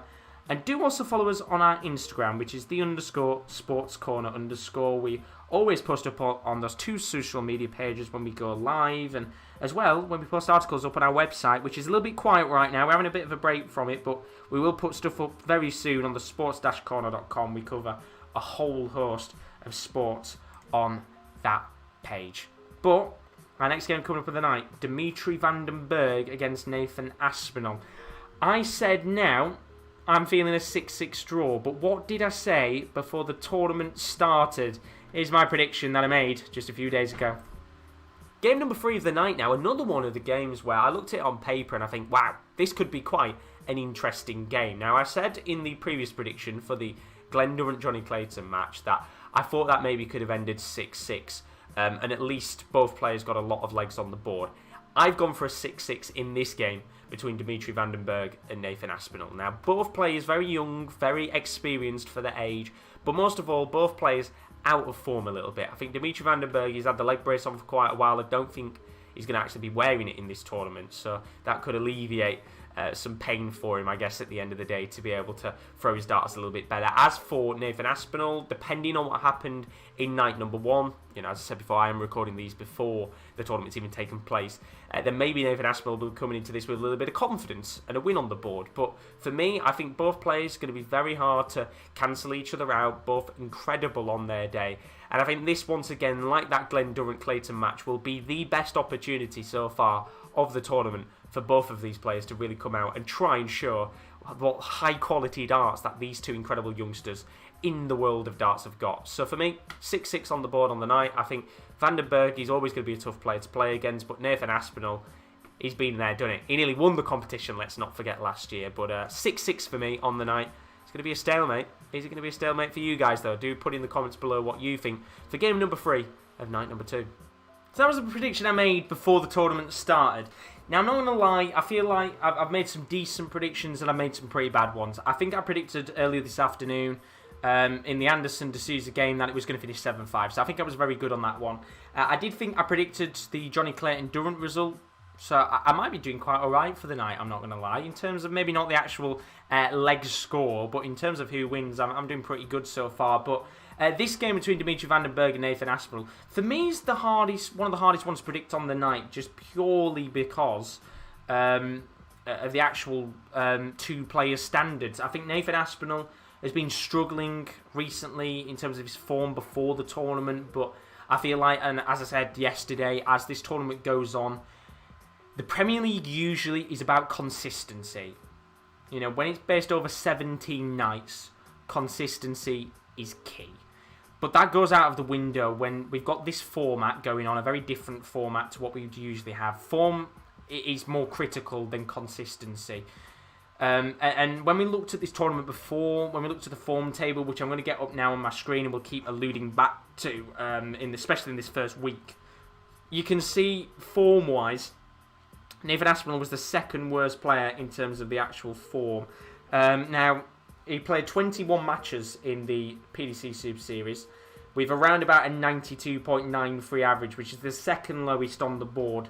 His average checkout was 48.38, which was the third, I think, or fourth worst out of all the players. And to be honest, that doesn't really matter. I think in terms of the average checkout, it doesn't really matter overall. But when we came into the tournament, I think Nathan Aspinall, he said he was going back to his original darts, and I feel like that is one of the better decisions that he made. You know, I think a lot of darts players do tend to tinker around with the darts, which we know Peter Wright loves to do that so often with the tinkering of his darts, and it works well for him. For other players, it doesn't. Look at MVG, hasn't worked for him out well. So Aspinall's gone back to his original old darts that he's been using all the time, and I think that'll be the best decision that he's made for quite some time. But Dancing Dimitri is just coming out onto stage now. Of course, he hasn't got the leg brace on anymore, which I think alleviates a little bit more movement for him, which is certainly a positive indeed. But I think tonight he's got a very tricky game on his hands against Nathan Aspinall. He's not going to be an easy opponent to play. And although in my prediction, I think I went for Dimitri van den Bergh to win, I'm actually going for a 6-6 draw now tonight. But it's always interesting to look back at the predictions that I made, although I'm not going to lie, I can't hear it. On my streaming system that I use, I don't get to hear what I said, so I'd have to watch it back in the background. But Aspinall coming out onto stage tonight, and I think one thing that this game will bring is a sense of swagger. These are the two young bucks, I guess you could say, of the Premier League. These are two young dogs of the future, and they certainly have passion. these two. We saw it last night when Van den Berg played off against Michael van Gerwen. There was the head movements, there was the shouting. He brought a little bit of the passion to his game, and we know with Nathan Aspinall, he is a passion merchant, but in a good way. He loves to celebrate, and I think every time he's ever come up against Gerwyn Price, it usually just becomes a shouting match on who can scream louder. But I think this game, there will be a bit of passion on display as well. But in the end, this game is about to get underway. Do put your predictions in the chat. Dimsky earlier said he thought this one was going to end 6-6. And then Daz thinking that Aspinall might win this 7-4. Very interesting indeed. We'll have to find out as the game gets underway. But let's get this game underway. Very quickly, I'm going to update as well the Photoshop document. So if it lags for 2 seconds, I do apologise, because I'm just going to update the score very quickly of the last match for those of you jumping in. So there we go, that should have sorted it out now. Alex SPTC _ Alex FN says he thinks it's going to be 7-6 to Dimitri Van den Berg. I don't think he can end 7-6. I think he can end 7-5. I'm pretty sure. But he's expecting Dimitri to win this one. As for Daz, he's saying a Battle of the Scots tomorrow. Looking forward to that one, I'm not going to lie. Scottish derby. He needs the Champions League. But in the last 6 months, Van den Berg is averaging 3 points more than Aspinall. And I think Aspinall has been on bad form. Van den Berg has been on good form, but hasn't been winning, which has been a very, very critical part of the form. And I've got to say as well, it's been something which has been an issue for both players, as Russ Brays, the referee, and the first 3 darts of the night. He's a 180 from Dimitri Van den Berg. Brilliant start indeed, as Mario is in the building. Hope you're good, my friend. He's put Aspinall 7-5. I'm going to go 6-6. Why not? So Van den Berg starting off with a 180. Then with his second darts, he's going to get himself 83. Not the greatest of second use of darts, is it, there from Van den Berg? He's 4th, 5th and 6th. Should have done better. But Aspinall just starting off a little bit slow here.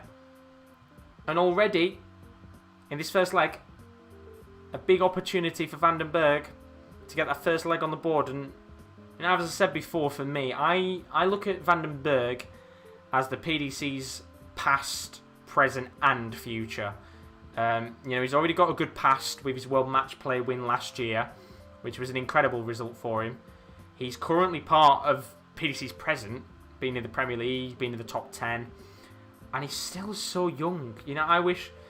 If there's one player I kind of look up to, it is Van den Berg, to a certain extent.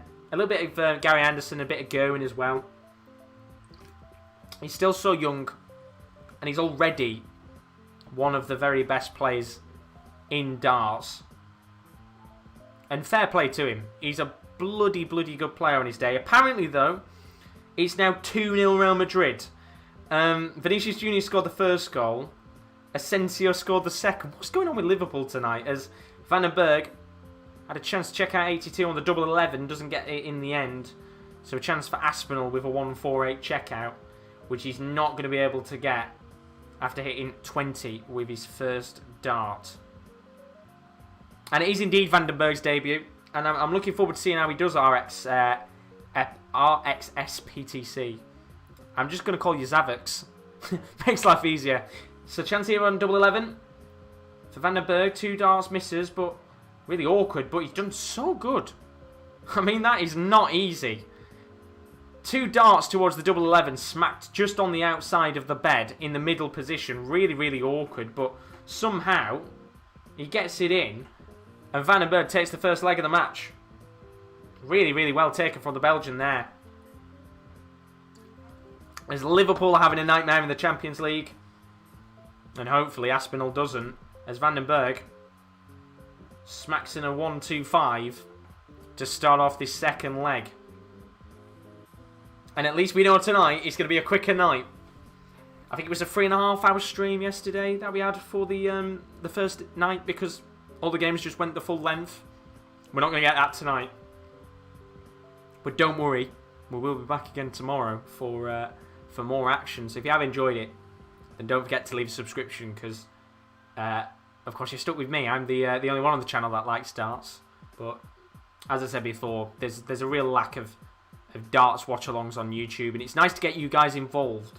Because what I am going to do a little bit later on in the tournament, I'm going to kind of set up a Sports Corner Super 6. So what we'll do is, in the future, I'll get you guys to predict 6 of the scores from the matches. And if you get them right, you might win a little cash prize. But I will announce that, of course, a little bit later on in the tournament as we continue it on. A bit of fun on the side as well, which is what you want to see in this tournament. But a chance for a 136 checkout for Vandenberg. First dart misses the treble 20, so he won't be checking out the 136. And now Aspinall with a chance to check out 80. He's going to have 1 dart at tops. Will he take it? No, he won't. So, chance for Vandenberg to come back, as Zavix has said, Liverpool 2-0 down. It's not good, is it, so far for Liverpool? Got a lot of work to do if they want to come back. So Vandenberg here, double 20. Now it's 2 darts, a double 10. First dart misses, but he's a good marker. And the second dart misses as well. And really poor here. Reprieve for Nathan Aspinall, who has 2 darts at double 10. 1 dart at double 5. And gets it in the end. And it was a little bit of a sloppy one there. But Aspinall makes it 1 apiece. And both players finishing. Not been up to scratch so far, has it? As Aspinall makes it 1 apiece, and Dempsey says, "You've driven me to drink, Josh, in a good way." Well, I've always said with the darts, I don't tend to drink on the football streams and such, or else I'd be drinking every day. You know, the amount of watch-alongs we do on this channel, I would literally be drinking every single day. So I always leave it to the darts, where I'll have a drink. And because the darts is on for the next 2 months, I'm probably going to become a stupidly bad alcoholic. But no, overall, I've had 2 gins tonight, which is not too bad. I tend to do quite well with the gin. But it's a treat, isn't it? Darts and drinks. I should have called it the Darts and Drinks Show. Would have been a better name for it. But Vandenberg here at 303. Nathan Aspinall at 346. A very, very poor start to the game, I feel, for both players. They'll not be happy with how they've started. As Chris has just put in the chat, Carlisle 2, Scunthorpe 0. Brilliant win. We up in the second half to get the win. Big result there for you, Chris. Congratulations on that result for you, lad. But a chance here now. Aspinall at 250. Vandenberg at 205. Who's going to take a foothold in this game? Because so far, it's just not been good enough, has it? From either of the players. Very scrappy. Which is what I expected. I expected this game to be quite a tight one. But, what are the averages of both players? Let me have a look. I mean, yeah, this sums it up perfectly. Nathan Aspinall, 86.87 average. Dimitri Vandenberg at an 88.33. Glen Durrant would have been able to give both of these guys a game right now. And that's no disrespect to Glen Durrant. There's a chance there for Dimitri to check out a 158 on a double 19, but he misses. And Aspinall now with a chance to check out a 150. If he can get 2 treble 20s in a double 15. He's going to go down the 19 route. He's going to need to get another one for double 18, which he doesn't get. So Dimmy Vandenberg coming back here at double 19. As Dimsey says, alcoholism, I'll drink to that as well. Although there will be some nights probably where I don't drink. Actually, I'm saying that. I probably will drink, to be honest. I'm not going to lie. Because there's a break, because there's good breaks in between, don't forget, like when this ends on Friday, I think there's a 10-day gap. So that'll be 10 days where I don't have to drink. I'm not being forced into it, but I can stop drinking for a little bit. And then, of course, when we come back to the darts again, we drink, as we always do. But the finishing here has been awful. Dimmy Vandenberg here at double 16. Both players really eager to get a lead in this game. But the finishing has been awful so far. First dart misses. But second dart is in, and that is a sigh of relief from the Belgian. It takes a 2-1 lead in this match, and I've got to say, if we look at the finishing stats so far of both players, we are currently sat at checkouts of 16.67%. That's 2 out of 12 at doubles for Dimmy Vandenberg, and 14.29% for Nathan Aspinall. That's 1 out of 7 at doubles. And well, if this game doesn't go the full length, It might be as long as a 6-6 if both of them continue in the same vein with their finishing. It's not been good at all, although Chris has just put in the chat, I was happy about Carlisle, then I'm ranting about Liverpool. It was never going to be a perfect night, and you're not wrong there. You're not wrong at all. It was never going to be the perfect night, but hey, Carlisle, good victory for him. As Dimi van den Berg smacks in a 180. Will that be the confidence booster the Belgian needs in this game? But Aspinall responds with a 180 of his own. And we're now up to 3 180s in this match. Surely that will bring the game to life a little bit, because we need it. If both players can't finish, let's have a 9-darter instead. Oh, they're saying that. They need to finish the 9-darter, wouldn't they? So Van den Berg here at 94.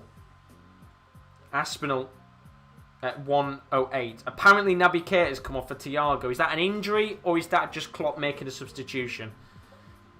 Because if he's just made the sub, that's going to be quite... not controversial, but quite surprising. Especially with 4 minutes before the first half. You'd assume that's an injury.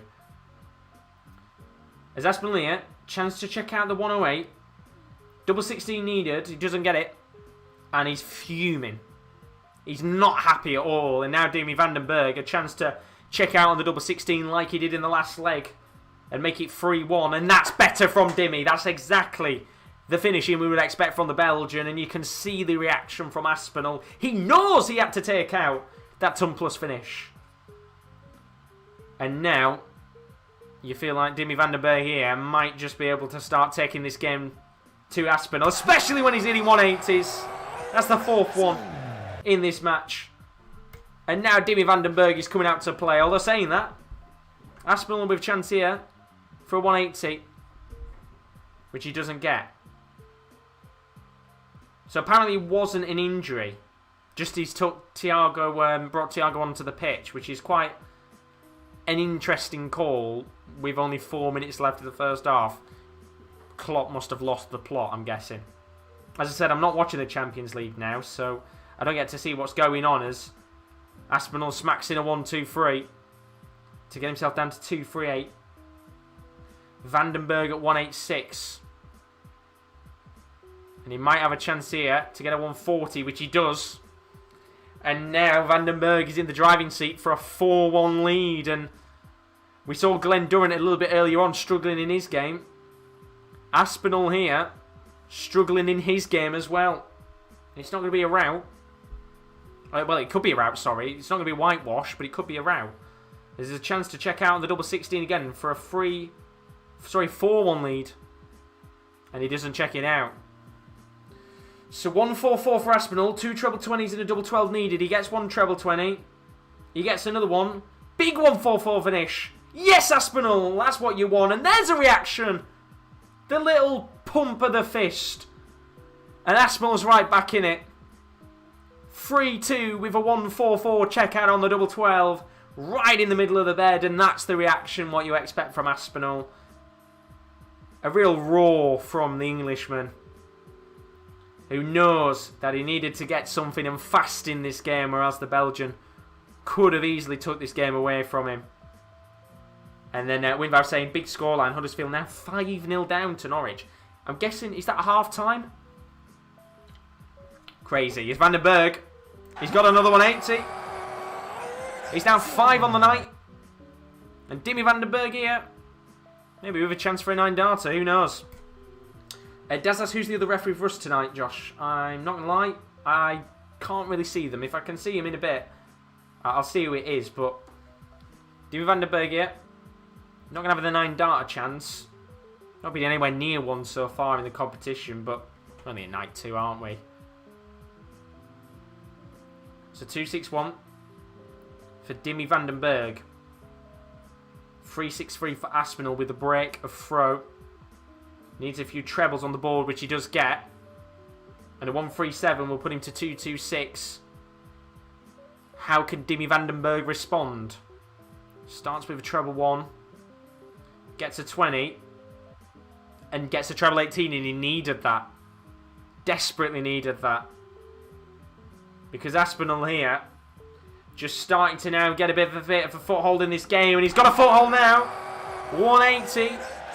puts him in the driving seat to make it 3-all in this game. And that's exactly what Aspinall needed at this stage of the match. And this is certainly growing in confidence, as there's a chance here for a 46 checkout from Nathan Aspinall. 2 darts at double 16. And 1 dart is all he needs. It's 3-all in the match. And now Nathan Aspinall will be believing he can take the lead in this game. Brilliant, brilliant so far. As apparently it's half-time in both games of the Champions League. Back to the darts. How are you doing, Tubbs? Hope you're all good. Of course, that's the great thing about having 2 streams going on at once. You can jump in and out of them. That's why we're going to do more multi-streams in the future. So, Dimi van den Berg here at 4-2-4. Aspinall at 4-4-1. Only 60 to start off this 7th leg of the match. Not exactly the way to respond after making it 3-all in this game, is it? Needs to get a much better score on the board here. With his next 3 darts in hand. Gets treble 20, treble 1. And another treble 20, and that's a big roar from him. 1-2-3 to get himself down to 3-1-8. And apparently it's Madrid 2-0 and Man City 1-0. Jesus Christ. If you're watching the Liverpool game, how have they been so far? Because I assume they've been pretty rubbish, is probably the best way to put it, Liverpool. Especially if you're subbing Naby Keita off with 4 minutes to go and he's not injured. As Tubbs says, brilliant double stream, lads. Thank you very much. Cheers, Tubbs. We thought we'd give it a go. It's something I've wanted to do for months. And it's only now that we've actually started it off. And as I said before, for me, it's one of those where we've got it going tonight. And hopefully you guys enjoy the fact you can jump in and out of the streams and you can watch the Champions League action alongside the darts as well.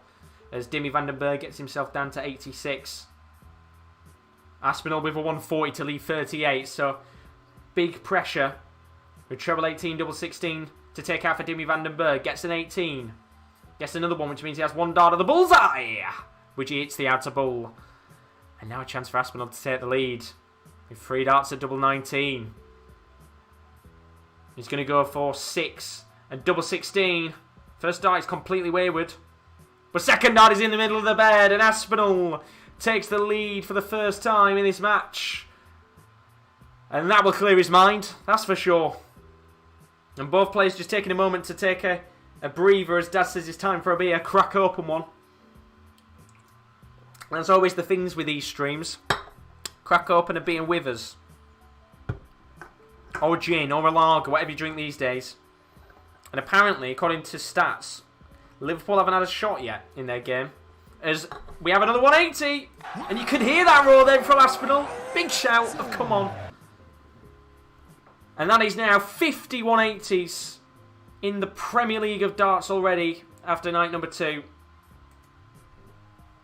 And now he's in control of this game. It's a real topsy-turvy night, this one, isn't it? We saw Gary Anderson and Jose de Sousa in that first game. It was a really topsy-turvy match. 1 minute it was Gary Anderson in the lead. Then the next it was Jose de Sousa, and it's the same in this match. Real topsy-turvy affair, as I'm just going to... It's gone a bit warm in here. Take this off for now. And then RX says predictions aren't always right, which is very true indeed. Winvar saying Liverpool had the legend Nat Phillips screw it up, and KDB scored off his error. I'm very confused. KDB. They're not playing each other. Have I gone mad? Is there a player on the... probably mistaken the chat, I'm not going to lie. But Aspinall here at 41. Dimi van den Berg at 264. Smacks in a 180 though.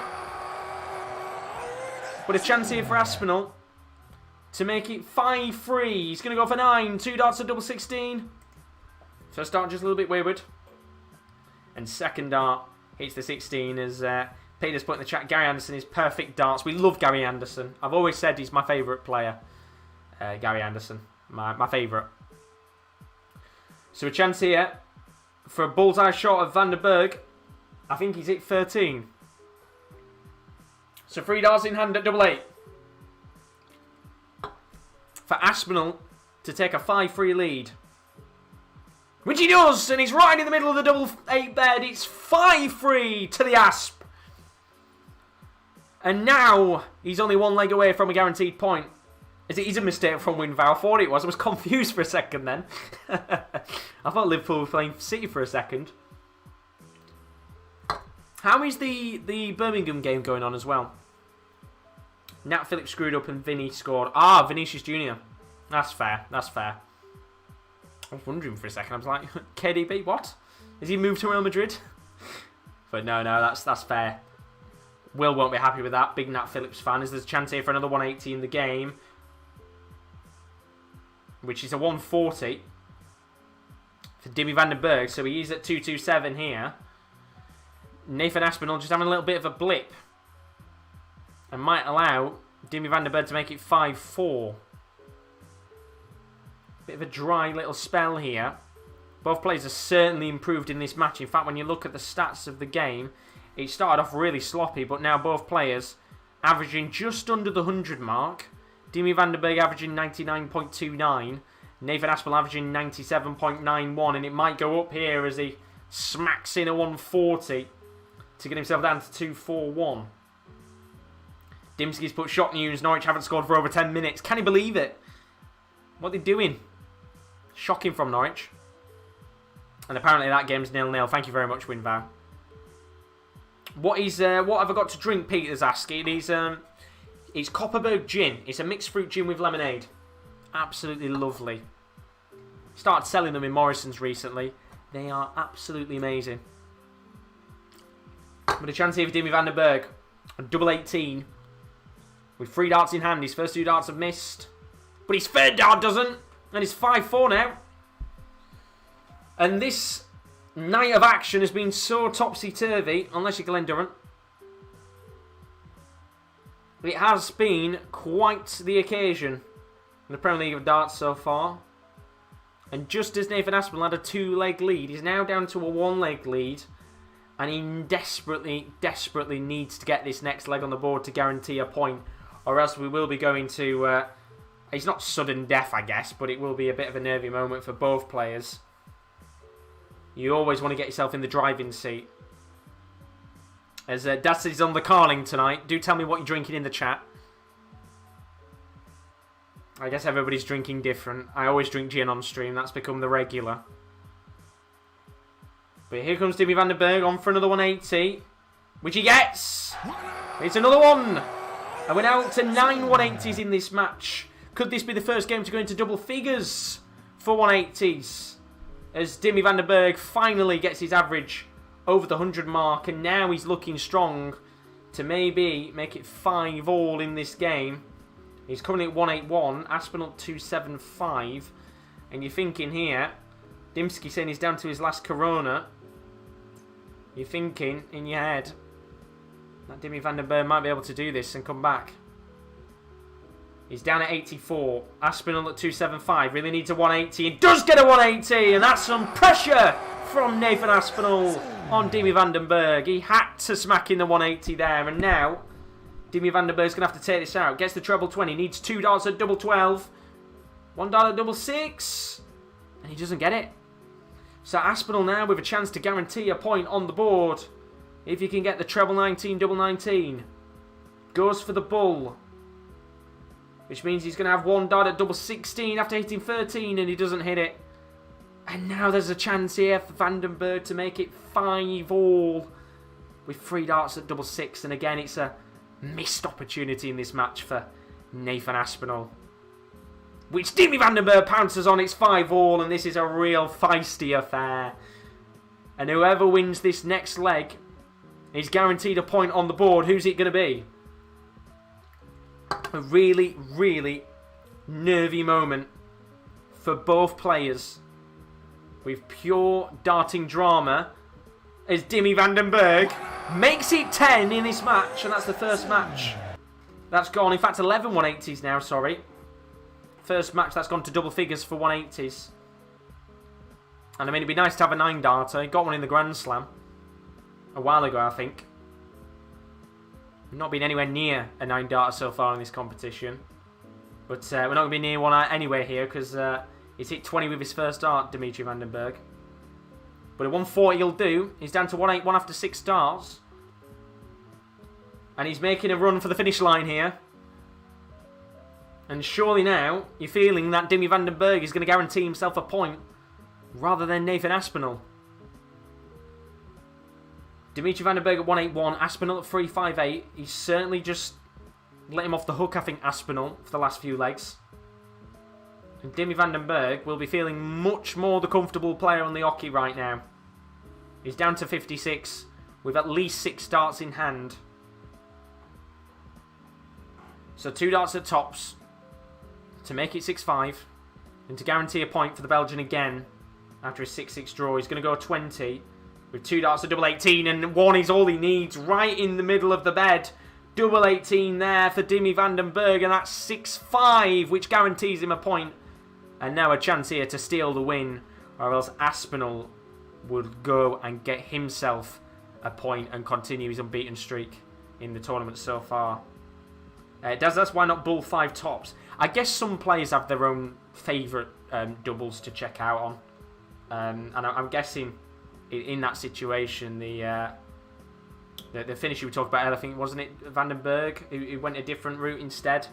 I think Jose de Sousa likes his double 18s and such, so it's one of those, isn't it, really, where I guess players always have their favourite doubles to check out on. As Peter's put, it's magic. It is. This game is magic right now. But who's going to win it? Or is it going to be a point in this third game of the night? You've got 2 more to come. What a game it's going to be next between MVG and Wright. As Van den Berg smacks in a 140. Aspinall, though, looking to smack in one better and go for a 180, which he does, and it's 12 now in this game. What a brilliant game this has been. And now he's on course to maybe take this set, Aspinall. He's at 138 with Dimi van den Berg at 221, but Van den Berg responds with 134 to leave 87. So Aspinall now going to have to take out this 138. Gets the 19. So he's not going to be able to check out here. And Dimi van den Berg now, he's going to have to check out this 87, or else he's going to have a chance here, Aspinall, to take the draw. Gets 17. Gets 20. 1 dart at the bull. And it's in! And Van den Berg takes the 2 points home. And Aspinall, all he can do is have a big smile on his face, because that was a quality finish at the 87 from the Belgian. And the debutant continues his unbeaten streak in the tournament with a 7-5 win over Nathan Aspinall. And it was a very good game indeed. It started off a little bit slow, but both players got into the match. There were a whopping 12 180s in this game, and what a big win it was for the Belgian.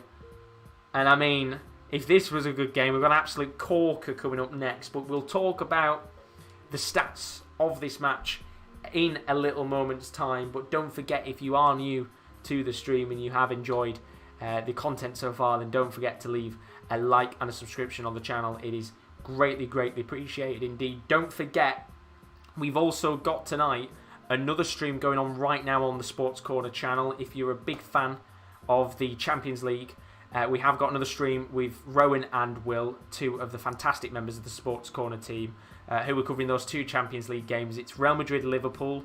Real Madrid find themselves 2-0 up as it stands. And then Manchester City currently 1-0 up against Dortmund. That is being covered by Rowan. So if you want to check that out throughout the stream, then do feel free to do so. It would be fantastic indeed for you guys to go over there and check all that content out as well. But if you're wondering what's to come on the channel over the next few days, then here's a look at what's to come. There's a hell of a lot of football and a lot of darting drama. Coming up this week on the Sports Corner, for the first time in our channel's history, we'll be having multi-stream watch-alongs, which basically means you are able to watch 2 streams at the same time on our channel. So of course we've got the Premier League of Darts going on throughout the entirety of the week, but alongside this we'll have streams available on Tuesday, Wednesday and Thursday for the UEFA Champions League and the UEFA Europa League, which will be coming up from tonight, starting off with the first game, which sees Manchester City and Dortmund, as well as Real Madrid, Liverpool. You can join Will and Rowan a little bit later on tonight from 10 to 8 for that, so don't miss out on that action, of course. We've also got Premier League of Darts, night 3. I'll be live from 7:05 for all the action there from Milton Keynes. And then on Wednesday night from 10 to 8, we'll have the other Champions League games, including Bayern Munich, PSG, and Porto, Chelsea, with both the Kieran's from 10 to 8 on Wednesday night. Thursday night, we'll see night number 4, the Premier League of Darts. That's once again with myself. Before on Thursday night at 10 to 8, all 4 of the Europa League games will be covered live on the channel. That's the quarterfinal first leg goal show from 10 to 8 with the Sports Corner team. So there's a quick look at some of the content to come. As we said, lots of footballing and darting action to come over the next few weeks. And don't forget, the Premier League of Darts is coming your way over the next 2 months. For those of you that maybe don't know how the competition's working, usually it would be over the space of 17 weeks, but because of COVID-19 that has changed. It's behind closed doors in Milton Keynes, and this is how it's going to run over the next few weeks. I will be covering every single night of action live on the Sports Corner YouTube channel. We've got a few more days of action in the first week. That's Monday 5th to the Friday 9th of April. So we've got another stream on Wednesday, Thursday, and finally on Friday before we take a 10-day break. And then I'll be back on the 19th to the 21st of April for nights 6 to 8. With the final night in April being Judgment Night, 2 players will be relegated from the Premier League of Darts. But who's it going to be? That will be in a few weeks' time, of course. Nights 10 to 12 will be from the Wednesday 5th to the Friday 7th of May, so there's a little bit of a break in between there, and then we'll be back for more action, and then we'll have a 2-week break, because they'll be back on Monday the 24th to Thursday the 27th of May for the final 3 normal nights, and then on Friday 28th of May to end the darting action from the Premier League of Darts, we'll have playoff nights live. That will, of course, determine who the winner is going to be of the competition. Really, really looking forward to all of that action to come. Throughout April and May time, we'll be covering, as I said, pretty much every single night of action from the Premier League of Darts over the next 2 months. So do stick around if you haven't subscribed already. But what a game we just had a few moments ago. Dimitri van den Berg with a 7-5 win over Nathan Aspinall. And as we said, this game started off pretty slow burner, but certainly improved as the night went on. I mean, it was an incredible, incredible game. 12 180s in the match, 7 for Dimitri van den Berg and 5 for Nathan Aspinall, with both players averaging around about the 100 mark. It was 103.7 for Dimitri van den Berg. As for Nathan Aspinall, he averaged around 98.32, which is not bad, but in the end, it was the checkout stat that is a really bizarre one. 31.25% on checkouts for Nathan Aspinall. That's 5 out of 16 at his doubles. As for Dimitri van den Berg, only 26.92.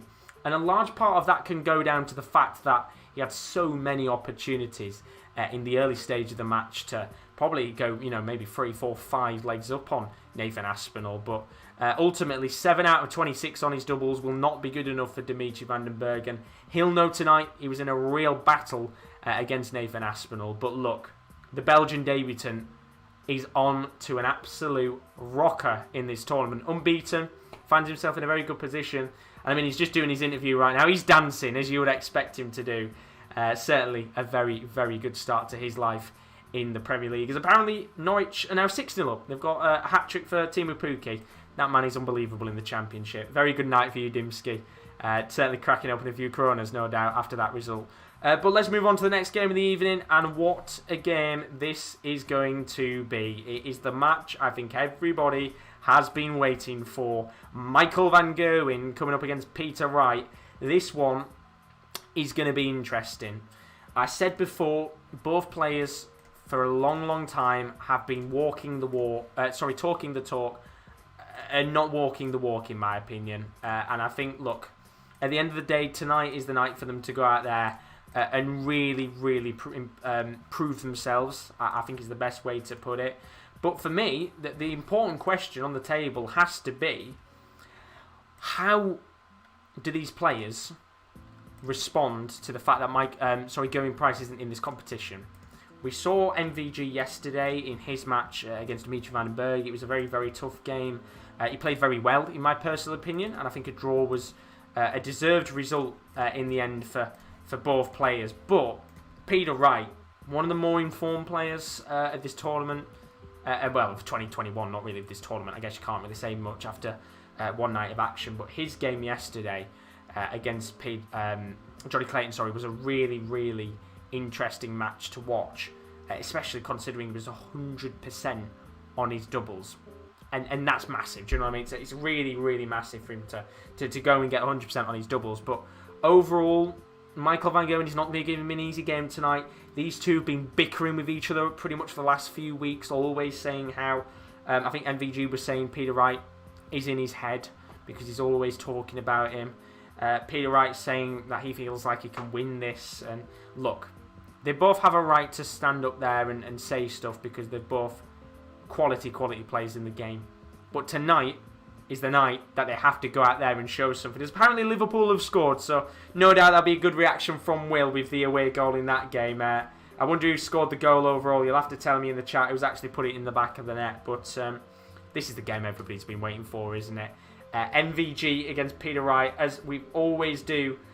Put your score predictions in the chat. I'd be really interested to see what you guys feel is going to happen with this game in terms of the legs on the board. But don't forget, if you have enjoyed the stream tonight, do leave a like and subscription. It is greatly appreciated indeed. It's been a barnstormer of an evening, and the night continues in pretty fine fashion. We've got one more game to come up. That is the world number 4, James Wade, against the world number 5, Rob Cross. That will be coming up in around about, I'd say, half an hour's time. All depends on whether this game goes all the way. Dimsey saying apparently Salah scored, so very good positive there for Liverpool. They've got a goal back in that game, an away one as well, which is certainly an important goal indeed. But as we said before, I've made my predictions throughout this tournament before the actual tournament started, so I will put my prediction up for what I felt was going to happen before the tournament in a few moments' time. But going into this game tonight, knowing how both players have started, I am going to predict tonight that this ends in a 6-6 draw. Zavex is saying 6-6 Peter. Am I Peter Wright? Oh no, was that a joke there? Oh no, I'll let you off with it. We've got somebody in the chat called Peter Raymond who put some quite interesting jokes in. Honestly, some bad ones. I'll let you off on that one. But going back to it, I think tonight, from the prediction from my perspective, 6-6 probably feels like a decent result. However, I feel like if there was a player more likely to win, I'm going Peter Wright. I think if he can keep up that consistency of his finishing yesterday, which, let's be honest, he's not going to be able to get 100% on finishing like he did yesterday against Johnny Clayton. But if he can get somewhere near it, then MVG is going to have to be at the very top of his game. And we've not seen that enough from him. And that's where I feel like Peter Wright can catch him out. If he's good on his finishing, MVG is going to have to play an immaculate match. And I mean, Ian Bourne in the chat, he's saying he thinks he could be 7-5, which probably seems like a pretty decent result to go for with the complexion of the match. But for those of you wondering what prediction I made before the tournament started, here's a look at what I predicted. I'm kind of worried to what I said. Game 4 now. What a game this is. I mean, there's always one match on the night which you'll be looking at and you'll be thinking, that is the game to watch. And it is, of course, MVG against Peter Wright. Now, throughout the entirety of the build-up to this tournament, I think these two have been talking about each other like they're in love. Genuinely have. They both, of course, have got a bit of admiration for each other, but I also, and I think we all know, that these two also hate each other at the same time because they're so close in the rankings, and we know that Gerwyn, Price, Van Gerwen and Peter Wright are the very best players in the world right now, and they are miles ahead of the rest of the pack. But let's talk about this game in general. Peter Wright, I think, is the best player in form, but that's not really been nice to Peter Wright. I think he's not been in great form, but I think he's been in the better form than MVG, if I'm being honest with you. And I think it will show in this game. I don't think it's going to be anything like a whitewash for Peter Wright. I don't think he's going to win by 2, 3, 4 legs. I think it will be a close one. And MVG will go into this game probably the most kind of hyped up he's been for a match in the last couple of months. It's a real chance for him to go out there and show, look, I'm not here to just make the numbers up, and I'm not here to show the terrible form that I've had in the last couple of months. I am here to beat the very best, as I usually do. And I think I am going 7-5 to Peter Wright. Really wouldn't surprise me if MVG turned up in this game and beat Peter Wright maybe 7-4, 7-5 himself. But if we're going based on form, I'm going 7-5 Peter Wright. I think there'll be a few of you in the chat going for MVG. Do tell us below, your team MVG or team Peter Wright. So that's the prediction I made. I've just listened to it. In fact, I turned the volume up just to hear what I said.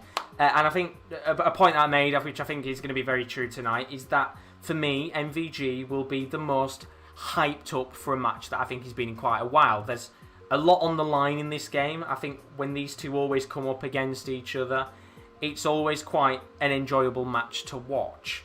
Now, whether MVG turns up, I think he will. You know, it's very rare MVG doesn't turn up in a game. It's just a case of whether he wins it or not. I think if you actually go over his record of most of the matches he's played in the last, 3 months or so, you'd probably say 90% of them, he has averaged over 100. And for a player of his quality, that is brilliant. When you look at the rest of the pack around him, there's a few players that can average over 100, but not to the same consistency of what MVG can do. Peter Wright is one of them. Peter Wright is one of them that can average 100 week in, week out, but I'm looking forward to this game to seeing how Peter Wright does against MVG, knowing that Peter Wright right now is the better player, form-wise, consistency, everything with it. But it's a tricky one overall to predict with this one. I mean, everybody in the chat putting their predictions in. We can see Daz Reynolds saying he thinks it's going to be 7-3 Wright. Van Gerwen, he's 7-4 to Peter Wright with Peter Pagak in the chat. Buchanan Report saying, well, which is it? 6-6 or MVG wins? You put me in a tricky position, Buchanan Report. I'm joking. As I said, I made that prediction on the video and all the predictions before the tournament started. And I'm not going to lie, I think he's ending 6-6. I think he's ending 6-6. That's the prediction I'm going to stick with here. But it's always interesting to hear back from what I said a few days ago when I recorded those videos on what scores I was thinking, before this tournament started. And I will be continuing to do those as we continue on with the tournament. I haven't recorded them all, which means when we do get to the next stage, I'll have a little bit of an insight into how players are doing overall in the tournament so far. But I've got to go 6-6, haven't I? You said it. I've got to. That's the tough part, though, because, as I said before, because we're only in the early stages of this tournament, it's very hard to base it off form from this competition specifically, because we've got a long way to go, haven't we, really? We've looking at everybody's form specifically. When we get 5 matches in, that's when you can look at players and say, right, we know who's in form and who isn't. For example, Glen Durrant, completely out of form right now. But 2 games in, it's hard to differentiate who is an in-form player and who is out of form, because nobody's really played a great deal of games. But we're about to get underway, and that's all that matters. MVG v Peter Wright. It's a mouth-watering fixture. And it feels like a long time since we actually saw these two play off against each other. I think in the Masters it was looking kind of expected that it was going to get to a stage where both of those players were going to come up against each other, but they both got knocked out. And the Buchanan Report is saying, have another drink, and it gets easier to say. There we go, we'll open the last can. I've got more downstairs, but I can't be bothered to go and get them. But best of luck. Don't forget, if you're new, do leave a subscription. Let's get this game underway. It's MVG versus Peter Wright. Will the night be right for Mr. Wright? Or will MVG be claiming another big victory on the board? It was a 6-6 draw against Johnny Clayton for Peter Wright yesterday, and a 6-6 draw for Dimmy van den Berg. Of course, both the favourites to win this competition. MVG being a 5-time champion. He's only 31. He's only 31. It's crazy, isn't it? Doesn't look 31, but Wright has won 32 of the last 51 legs he's played against Van Gerwen on TV. Bit of a fun stat for you there. And Buchanan Report saying MVG not playing like he is hungry, which is a very fair point indeed, but maybe that hunger might come out tonight as we get underway with the fixture. Don't forget, the scoreboard on the right-hand corner is a little bit ahead of mine, so I will be a little bit behind on commentary, but is it going to be fireworks tonight? Let's find out. As it's Wright versus MVG, it's the mammoth fixture, the El Clasico, you could say, of the darting world. This is the fixture that everybody's eyes are laid on when that Premier League calendar comes out. And to have it on night 2 is certainly perfect for us. As Zavex has said in the chat, 7-5 Peter Wright. He'd probably be more confident after winning the Champions Series 8. So 7-5 Pete, which is a very good point. Very, very fair point indeed. Obviously, Peter Wright, form-wise, he's playing so much better than MVG is, but I'd be interested to, if you could take MVG's last 15 games, let's say, and look at his averages. He's probably got really good averages overall, but just doesn't seem to be able to buy a win right now, does he? As Wright smacks in the first 140 of the night, he's down to 243. With MVG at 306. WinVal's put El Dartico. That's the best way to put it. I like that. El Dartico. A bit of play on words there. That's what we like to see. KL would like that with his puns. As the Buchanan reporters put, love your announcing in the US. Thanks to you. Thank you guys. It's all down to you. I might sit here and drink 500 gins and lemonades on stream, but the fact that you guys turn up in your numbers is what makes these streams so enjoyable. Absolutely love doing them. I wake up in the morning and all I'm thinking about is the darts right now. It's mad. Usually I'd be sat thinking about the Champions League, but football, it's not in my mind. It's all about the darts. Especially when you've got 2 months of it. So right down to 83 here. MVG at 152. He's not going to be checking it out. So Peter Wright here with the first chance to get the leg on the board in this El Dartico. Treble 17, double 16 needed. And well, is he going to start off with 100% finishing? Of course he is. 1-0 Peter Wright with the 83 checkout. And he continues on that 100% finishing streak. What he had in his game yesterday against Johnny Clayton. And that has been a break of throw as well for Peter Wright, which is certainly massive at this early stage, although he's only scored 55 after his 87 checkout. And as I said, I'd be interested not just to get up MVG's last 15 games, but I'd also be interested to get maybe the last 10 or 15 meetings between these two, because, of course, Peter Wright being the world number 3, MVG being the world number 2. In fact, for a little bit, it flipped around. Peter Wright was world number 2, and MVG was world number 3, but that lasted about, was it 2 or 3 days or something like that, and it changed back again. And no doubt this year, it will be a little bit of a fight between these two. Especially with Gerwyn prize as well for who can finish in that top 3 section. Remember, of course, the money that these players do make does not count for anything in the rankings, as we get a 180 on the board, and George Nobles get him out because it's a 180 in the first one of the night. In this El Dartico, the real big fixture of the Premier League of darts. And as Daz has pointed out, there is a change of darts for Wright tonight. Obviously not happy with the darts he was playing with yesterday. So MVG gets 95 to leave double 16. Peter Wright at 185, so he will be with a chance here to break back instantly. Although he's going to be under some pressure here. As Peter Wright gets 122 to leave 63. But he ain't going to get a chance here because MVG checks out the 32 with one dart at the double 8s. And it's all square in this game.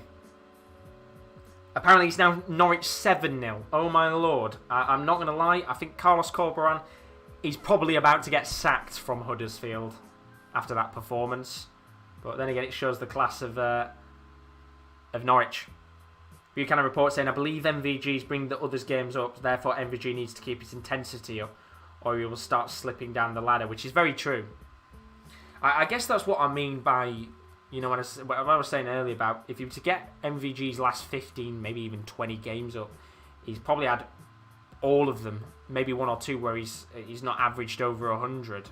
But just time and time again, players, when he comes up against anyone, they turn it up. Ricky Evans, as I said yesterday, one of the most favourite World Championship matches of last year for me. It was one of the best games of the tournament for how enjoyable it was, because Ricky Evans averaged well over 100, so did MVG, and he just wasn't able to... well, he did beat him in the end, but it was a very tight one.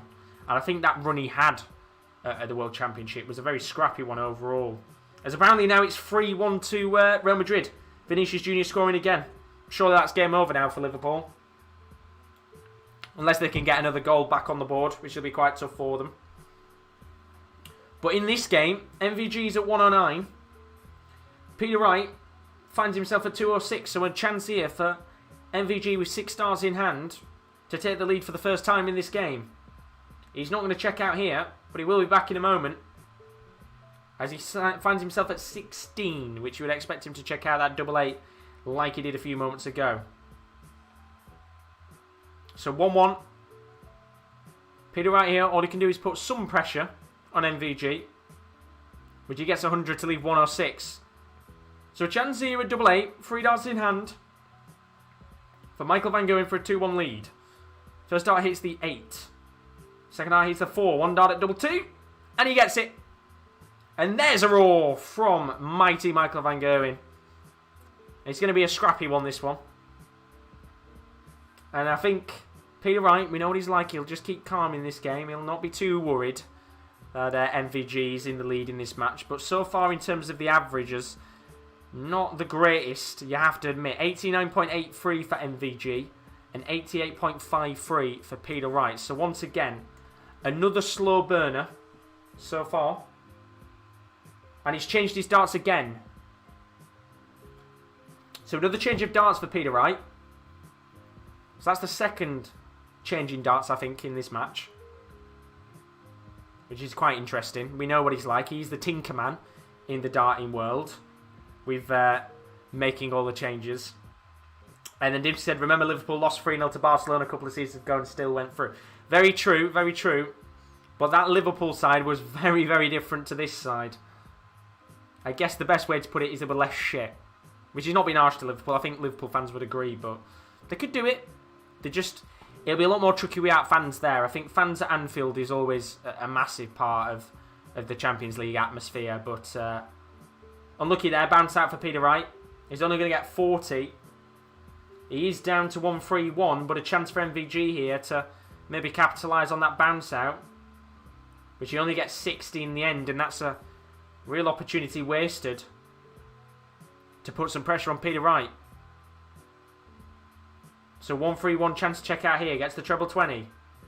Needed the treble 13, so he will be coming back unless MVG checks out the 164. Which he doesn't. So he's gone back to the darts the same as last night, Josh. So he's gone back to the ones he used yesterday now, which is interesting. So tops here for Peter Wright for 2-all. First dart doesn't hit it. Second dart is the 20. But the third dart it's the double 10, and it's 2-all in this game. And this is going to be a close one. 2 apiece. And it's a very, very nervy game.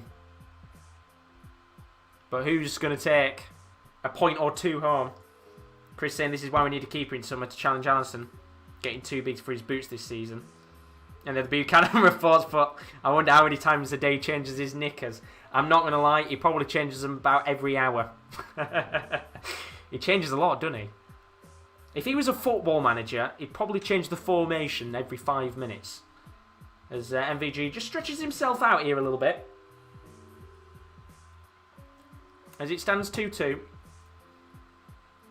Maybe a little bit sweaty in the top there, stretching the shirt slightly.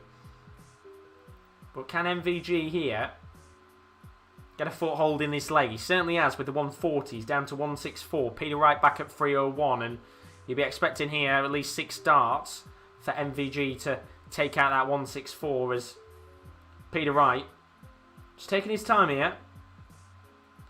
He'll get himself 130, I think 139 there. Sorry, 131 he gets to leave 170. As MVG will be coming back in a moment. Only down at 104, which probably isn't good enough for him. Maybe a chance here though for the first 170 checkout, although it's not going to happen. Peter Wright only hitting 20 with his first start. It's MVG now, chance to make it 3-2. 104. Gets 20, which means he needs treble.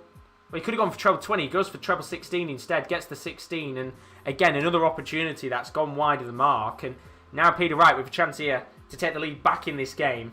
Treble 17, double 12 needed. Gets the treble 17. 2 darts at double 12 to make it 3-2 in this game. Now 1 dart at double 6. And he hits the 6. So a costly mistake there. A chance for MVG with 2 darts at tops to take a 3-2 lead. And a 3-2 lead he gets.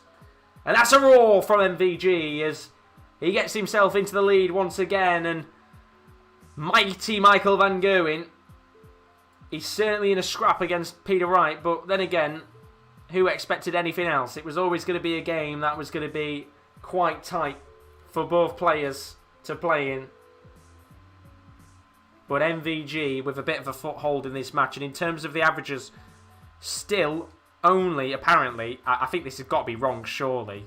Apparently they're only averaging around about 88 and 87, Michael van Gerwen and Peter Wright.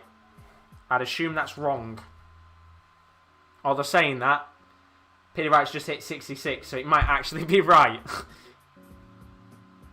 Definitely hasn't had the flair of some of the better games, but there's a long way to go in this match. We're only around about nearly halfway through. There's Michael van Gerwen here. He's down at 239. Peter Wright with a 140 to get himself down to 198. What can he do here? Oh, 164 for Van Gerwen. He's down to 75 now. Peter Wright at 198. All he can do is put some pressure under MVG, or else he's going to take a 4-2 lead in this game. That'll give him some breathing space. So treble 17, double 12 needed here. Gets 17. Gets 18. 1 dart at tops, which he doesn't get. But he will be coming back for tops unless Peter Wright checks out the 138, which is definitely needed at this middle section of the match. Although saying that, is it treble 1 with his first dart? So Van Gerwen will be coming back for tops. A bit sloppy there from Peter Wright. So MVG here. 3 darts at tops to make it 4-2. First dart misses, but the second dart is in the middle of the bed. And there is some breathing space for mighty Michael van Gerwen, who finds himself now 4-2 up against Peter Wright. And the Scot now will surely be feeling some pressure. And this is, look, it's not a vintage MVG performance, but he will. Smacking a 140 to start off his first section of the 7th leg. And in terms of the averages, MVG averaging 91.82, Peter Wright averaging 89.17. So yeah, not the greatest game in the world at all. As Daz says, should use the ones he beat MVG at the World Championship. Yeah, he could, but you know what Peter Wright's like? He's a tinker man. He never really settles with any form of darts. In fact, it's probably easy to say he never likes any darts. He's always tinkering and changing, and maybe that's the way to keep himself fresh, I guess, is probably one way you can look at it. But then at the same time, I also think, would he be better with sticking with darts? Maybe, who knows, but he's world number 3. He's doing it right. Although he's not doing it right in this game, because Peter Wright here at 136, MVG with a chance to check out the 170, which he's not going to be able to do. So Wright will be coming back for a chance to make it 4-3 with a 136 finish, with Michael van Gerwen at 77. So Peter Wright here needs a treble 20, which he doesn't get. So MVG will be coming back with an opportunity to make it 5-2 now on the night, with treble 19 and double 10. He gets a 19. Gets an 18. 1 dart at tops for MVG, which is just over. And a chance for Peter Wright to make it 4-3 with the 76 checkout. And to break straight back in this match, he's going to have 1 dart at tops. And he doesn't get it. He hits just the ring of the double 20 bed, and it ricochets into the 20 bed. It's so unlucky. As Van Gerwen can now go tops. Now double 10 has 1 dart left. A double 5 and he gets it, and it's 5-2 to MVG. And look, it's not a vintage performance by any standard, but he's giving it a good go. And MVG is 1 leg away from taking a point home against Peter Wright. And both of them, of course, being former world champions. Peter Wright here finding himself in a real tricky position. I don't think many would have expected it to be 5-2 at this stage, as MVG looks to try and take some cruise control in this match. I don't think Peter Wright has ever really got himself going in this game, if I'm being honest with you. It's been quite scrappy for him for large spells of this game, which has allowed MVG the opportunity to make the most of his chances, even though both players are only averaging 90. It's not a great match. I mean, Dimsky saying knickers with blue flights. I mean, he needs something right now, Peter, right? Doesn't he? Jesus. Maybe knickers with blue flights might be the thing for him. Oh, God. We've got a great chat in here, haven't we? I love you guys. Absolutely brilliant. Knickers with blue flights. Maybe one day that might be something that gets created in the real world. I don't know why, but let's go back to the game for a second. He's not in a good match, has he, Peter Wright, tonight? I was giving him all the praise earlier on for the 100% checkouts against Johnny Clayton. He had the 100+ average. He looked great. Tonight, rubbish. Not good at all. And even MVG hasn't looked good. This will be the first game MVG probably hasn't averaged 100 for quite some time. But he's made it look easy. He's made it feel like an MVG 100+ average performance, as he's got a chance to make it 6-2 here. He's going to have one dart at double 16, which he doesn't take. But he should be coming back unless Peter Wright checks out the 110. Knickers wrapped around it. It made the darts referee make it hard for them, wouldn't it? If it got knickers wrapped around the blue flies. How does it even come to this conversation? As it's seen now, Van Gerwen double 16, 6-2 to Mighty Michael. He guarantees a point. And now, only one more will get himself 7-2 and a guaranteed 2 points. Daz saying surprise no Jacob or Rees or Osti tonight. I guess you've got to remember as well, Daz, it was Bank Holiday Monday yesterday. So there'll be a lot more people who were off work yesterday that aren't tonight. Hence why I expected the views to be a little bit less. But like when I actually look at the view stats, we've actually had quite a similar amount of people in the stream to what we had yesterday. So very, very nice indeed, the fact that people have sticked about, which is really, really appreciative from me that you guys have stuck about on the channel. Because, as I said, I'm not the most enthralling of people to watch. But I like to give it my best shot, that's for sure, as this could be the last leg of this game. MVG at 3-4-2. Peter Wright just one behind at 3-4-1, but MVG here looking to smack in a 180. We've not had many of those in the game, have we? In fact, that's only the second of the match. And he certainly brought it at the right time, as Norwich have won 7-0. What a result for Norwich. Fair play. I think Huddersfield manager is about to get sacked, as there might be a chance here for MVG to seal the deal. He gets 100 to leave 32, and surely now MVG is about to give Peter Wright a little bit of a spanking. And well, there's a 180 on the board for Peter Wright, but it's going to be a little bit too late, as Van Gerwen smacks in the double 16, and that is a, can you say, convincing result for Peter Wright? Sorry, MVG? Yes, you can. Look, it wasn't the greatest game in the world in terms of the averages and the checkouts and things like that, but in the end, a 90 average felt convincing for Michael van Gerwen, who beats Peter Wright 7-2. I don't think that many of us expected that in the chat, but a very good result, and could that be a big confidence booster for Michael van Gerwen? We'll have to find out as the tournament continues on, of course, but first win on the board for MVG. Peter Wright not played good at all tonight, but in the end, mighty Michael van Gerwen mows down Peter Wright. And I mean, Mario saying there, Wright is terrible tonight. His makeup took longer than his game, which I'm not going to lie, Mario, is probably actually quite correct. You're not wrong on that one, but really good result for Michael van Gerwen in the end there. Don't forget, as I said, as we always do at the break, there is more live content to come on the channel over the next few days, including some content that is still available tonight. Don't forget, the Champions League quarterfinals are still going on as we speak. You can join Rowan and Will live on the Sports Corner right now for their reactions to the two games going on in the background. But if you're wondering maybe what's to come on the channel over the next week, there's not just football drama, there's lots of darting drama to come. Take a look at this. Here's what's to come on the Sports Corner over the next few days.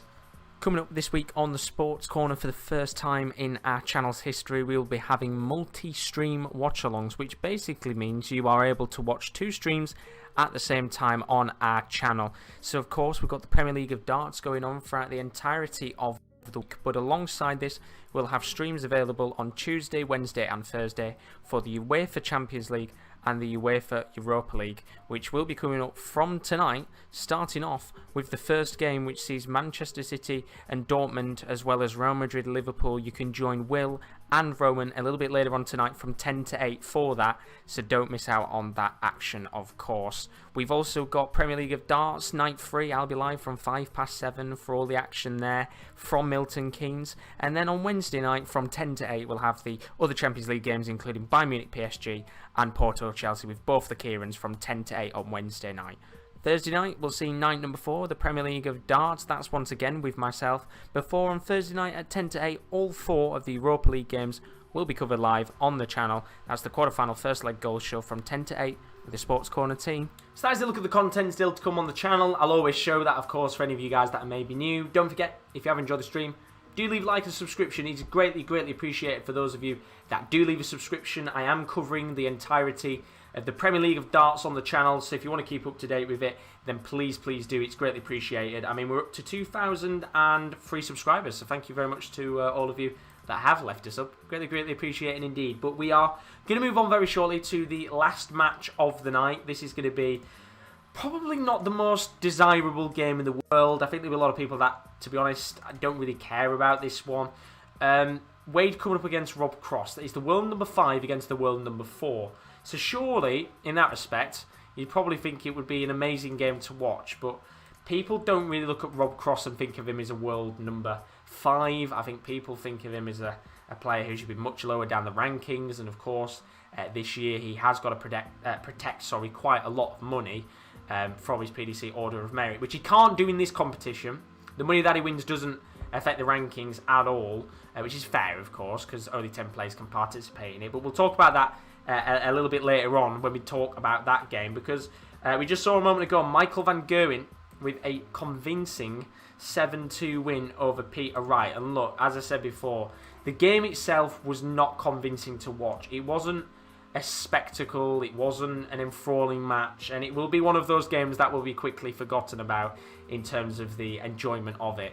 But in the end, Michael van Gerwen was probably one of his most convincing wins in quite a while. I think nobody really expected him to win this game 7-2. But when you look at the stats overall of the match, averages-wise, not great tonight from either player. 88.41 average in the game for Peter Wright. As for Michael van Gerwen, a 92.16 average. It was one of those games really where you've got to look and think, I don't think either player played very, very well indeed. As for the highest checkout of the match, it was 83 for Peter Wright, which is not the greatest, and 56 for MVG. Checkouts-wise, 28.57% on checkouts for Peter Wright, which, funnily enough, I think is one of the lowest in the tournament so far, which is mad, isn't it, for a player who literally got 100% the day before. Checkouts-wise for Michael van Gerwen, 43.75%, which was certainly good enough on the night. Peter Wright just couldn't get anywhere near him. There were 3 180s in the match, 2 for MVG, 1 for Peter Wright, but overall in the end it was a MVG massacre on Peter Wright, as apparently Dortmund have got an away goal. Are they actually drawing 1-1 right now? Marco Reus. Wow, who would have thought that would have happened tonight? I think Dortmund will be ruining a few Akkers across the world. As Van Osterman TV joins us. Let's put evening all. How are we doing this evening, Josh? I'm doing very good indeed. Hope you're all good, as always, my friend. But 7-2 win there for Michael van Gerwen. Really good result in the end. He won't care at the fact that he played a 90 average. He'll be a little bit disappointed, but at the same time, he'll be quite thankful he's got one quite over Peter Wright in the end in that game. But let's move on now to the final match of the night. It is going to be quite It's a tough one, this one, again, because I think a lot of people are expecting Wade to just walk all over Rob Cross. I personally think Rob Cross played alright against Jose de Sousa yesterday. I thought it was a pretty decent performance. Maybe deserved a victory against the special one, but of course sometimes when you're playing great, Jose de Sousa just knows how to nick some good averages back in the match, some good finishes, and that's what he did yesterday, and that's why in the end Rob Cross had to fight back from 6-4 down to make it 6-6, because Jose de Sousa played awful at the start, just got nitty gritty finishes here and there that kept him in the game overall. But I think when you look at this game, James Wade, brilliant opponent to play against. The machine probably felt like it was robbed yesterday against Gary Anderson with that 1-5-6 finish at the end of the game from Anderson to steal a point away from James Wade. But I think a lot of people will be predicting James Wade to win this one against Rob Cross. Now, usually I would have the prediction video already and set up. It would have been Gerwyn Price against Rob Cross, but we know already he's out of the competition. It's James Wade that's in. So I'll go through my prediction in a second. But as for you guys in the chat, Zavek's saying he thinks he's going to end 7-4 to Cross. Ben Lawson also thinking, come across 7-4, I hope. Daz thinks he's going to end 7-3 to James Wade. Dimsky says he's got to go. Great stream, Josh. Thanks. See you soon. Checking out. See you later, Dimsky. Thank you very much for joining us as always, you absolute legend. And then the Buchanan report, he thinks he's going to end 7-2 to Rob Cross, which is certainly an interesting shout indeed. Could be quite a mauling in that game, depending on whether the Buchanan report's prediction is right or not. But Osti Van Osterman's put, all good, thanks.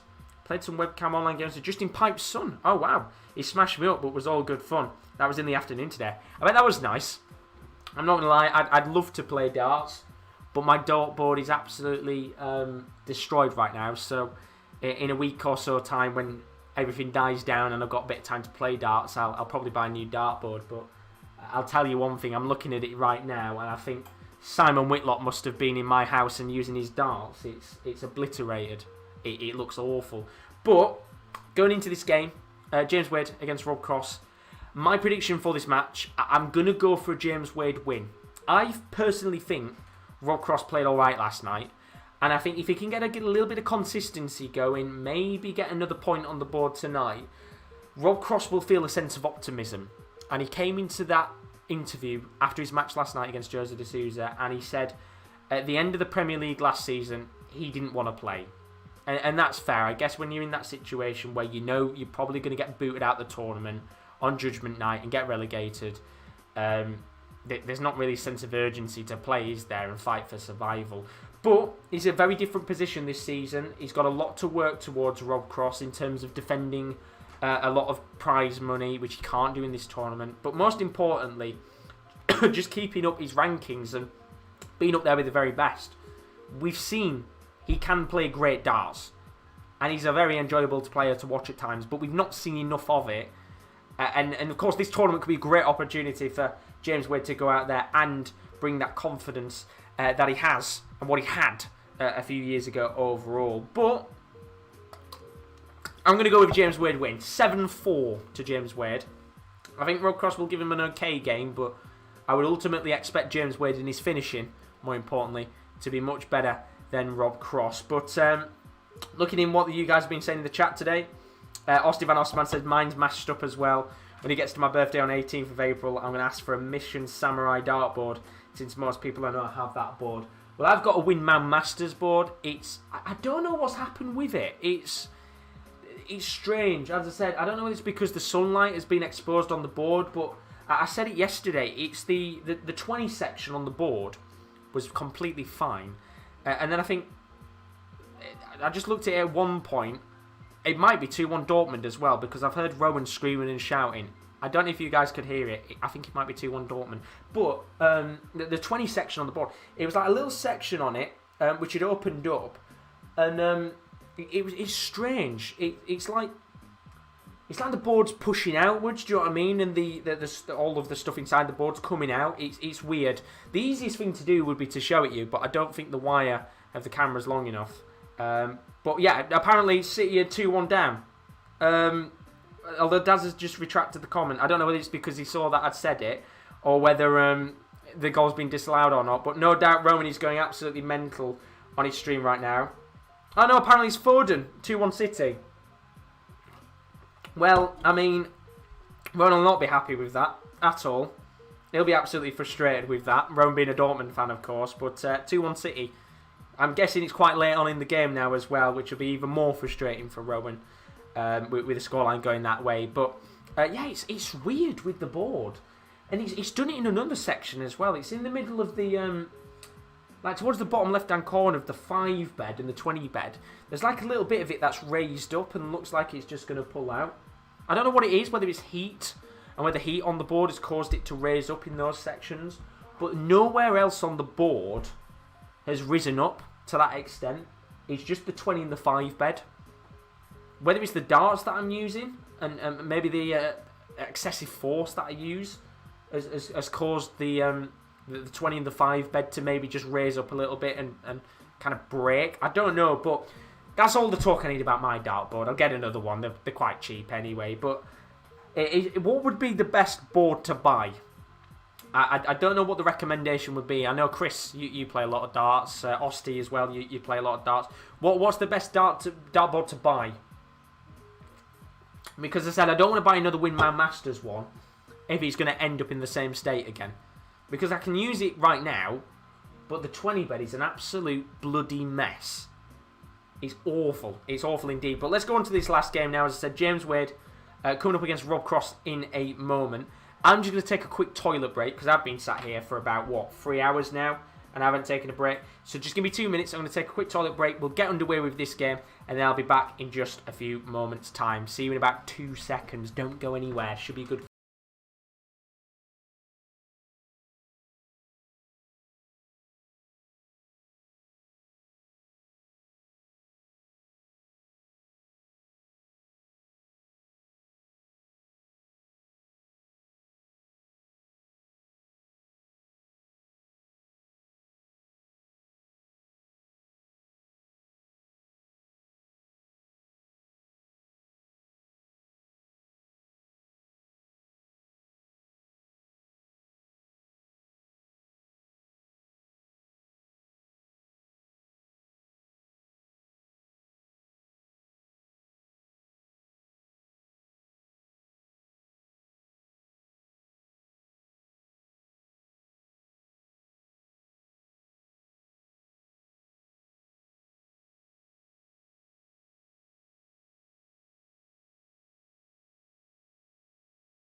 Thank you very much to those of you that have waited. Greatly, greatly appreciated indeed. Apologies about that. As I said, when you sat down for 3 hours, you need a toilet break after a while. I couldn't sit there any more longer and hold it in. As we get underway with the last game of the night, look, this isn't everybody's great game to watch at the end of the night. It's not everybody's cup of tea, is it? There's a lot of people out there that don't like James Wade. There's a lot of people out there that don't like Rob Cross. In fact, I'd probably argue that these are the likely to be two of the most hated players in the Premier League. Obviously, a lot of people don't like the fact that Rob Cross has been able to keep his position higher up in the actual rankings in the order of merit, and then people just don't like Wade, which is strange. But just having a talk in here with James Wade, I don't really know what's going on. Bit of confusion with Russ Bray and James Wade. Don't really know what's going on. Bit of frustration as well, actually. And the game's not even kicked off. What's well, Russ Bray's going to have to sort something out here. I don't know what's going on in the end. But something's going to be sorted out. Full time apparently in both the Champions League games. Dortmund losing 2-1. I'm assuming in the last kind of few minutes against Manchester City. Phil Foden scoring a winning goal there. And then Real Madrid beating Liverpool 3-1. Oh dear. Not a good night for the Premier League sides, is it? Well, good night for Man City, bad night for Liverpool overall. As we just waiting, I don't know what's going on here. Russ Bray's just had to leave the stage for a second. But apparently Cross hit his highest TV average, which was 101.75 in over a year, in losing to Wade at the UK Open. There's your fun fact. But Rushbury's back here. Oh, and apparently he needed a Unibet sticker on. I mean, of course, because he was not expected to be drafted in for this tournament, he's got to have the Unibet sponsorship on him, but there we go. The sticker's on now. That's all we were fucking waiting for. A sticker! What are we doing? Get the game on, as we should get underway now with the action. Of course, it is the Unibet Premier League, so they have to have the sponsoring on and stuff like that. But we should get underway with it now. Mario saying Wade always looks so bored while playing. Still a good player, though. I mean, that picture last night. That picture with a 156 finish is a gift. That will be one of the darting memes for quite some time. You know how that picture always goes round of Mervyn King when he played MVG?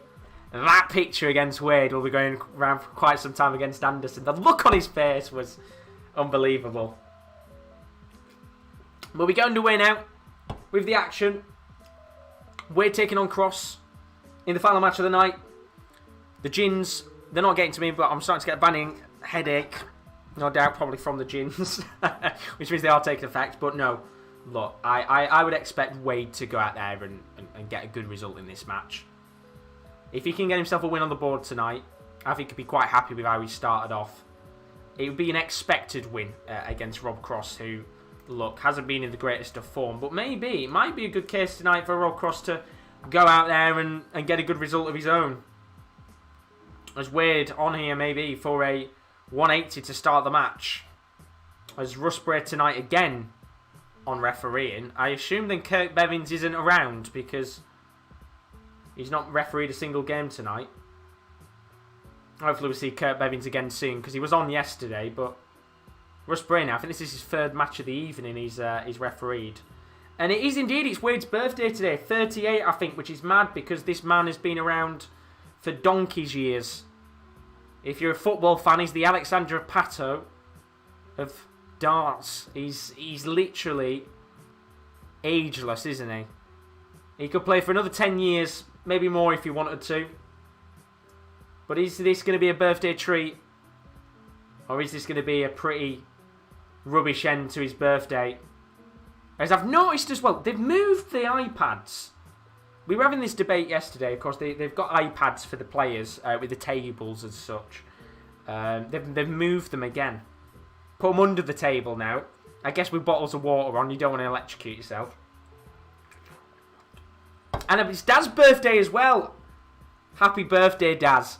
You should have said earlier. I know you literally told me yesterday it was your birthday, but I forgot. Happy birthday. I hope you've had a good day, even though it's been COVID circumstances. We've all had a COVID birthday by now, haven't we? But Rokos here. Chance to check out 76 to make it 1-0 in this game. Can he take out 76 and break the throw of James Wade in the first leg? He's going to have one dart at double 18 here, which he's going to need to take. And he's going to step back, which is a very long pause. Is he going to get it? And he's hit the 18 in the end. And I think maybe that pause there for a moment was just maybe the wrong choice. But you want to have that rhythm, don't you? A bit of a flow, as James Wade here with a chance to finish on tops to make it 1-0. And he doesn't.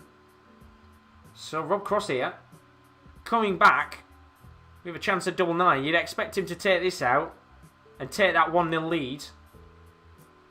He's going for the 6.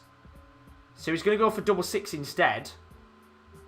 First dart just wide of the mark, but a good marker. Second dart is in, and that's the first leg on the board for Rob Cross. And, well, I was quite confused why he went for the 9 there to go for the double 6. But good choice in the end, and Rob Cross takes a 1-0 lead in what was a very nervy first leg on the final match of night 2. As Ben's in the stream. How you doing, lad? Oh, you all good, my friend? Oh, you've enjoyed tonight's action. I've still got so much of this gin left. I'm not going to drink it all. But, yeah, Wade, a bit nervy in these early stages. I've had quite a few long pauses in this game as well because of the sticker situation and the long pause from Rob Cross to take the 18. I thought for a second it had stumbled his kind of momentum in the match. And that double 18, he should have just gone for it straight away. But, oh, Kyle's in the stream as well. The regulars are in the building now. How are we doing? He's put, hey, Josh and all, how are you? I'm good tonight. Thank you very much, Kyle. And I hope you're good yourself, my friend. I assume you've been watching the Champions League with the rest of the lads, Rowan and Will, tonight. What was Rowan's reaction like, Kyle, if you were in the stream when City made it 2-1? I'm guessing it was of pain and misery. Feel sorry for him. Dortmund doing quite well, I guess, by the sounds of it, in their match. But then again, I didn't watch any of the games, so I couldn't tell you. They could have been battered by Man City. As there's a chance here now. Wade at 276. Rob Cross at 284. If he can get a few troubles on the board here, Rob Cross might put himself in a good position to make it 2-0.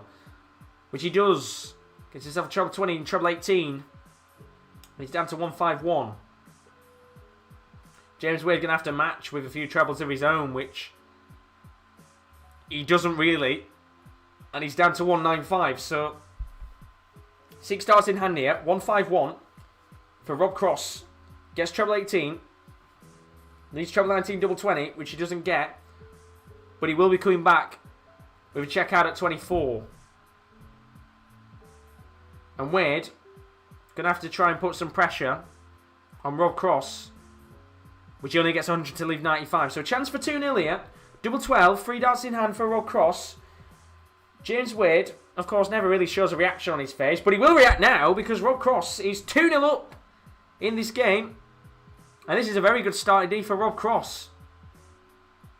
And look, James Wade is going to have to start scoring pretty soon because right now, after the first 2 legs of this match, as it stands, James Wade is currently averaging 72.25. Rob Cross only averaging 81, but it's good enough when your opponent is only averaging 70. As it stands, Glen Durrant would have been able to beat, well, maybe could have beat James Wade with his average earlier on, but it's not been a great night for averages, has it? Very sloppy from a lot of players. We saw MVG and Wright. None of them averaged over 100. The only player who looked convincing, and I guess the only few that looked convincing, the Gary Anderson Sousa game was a brilliant one to watch. And then Clayton, of course, with the 7-3 win. I think Vandenberg, Aspinall was sloppy for a large part, and then Vandenberg got back into it. But been quite sloppy tonight for large parts with the averages. As Wade gets himself down to 220 here.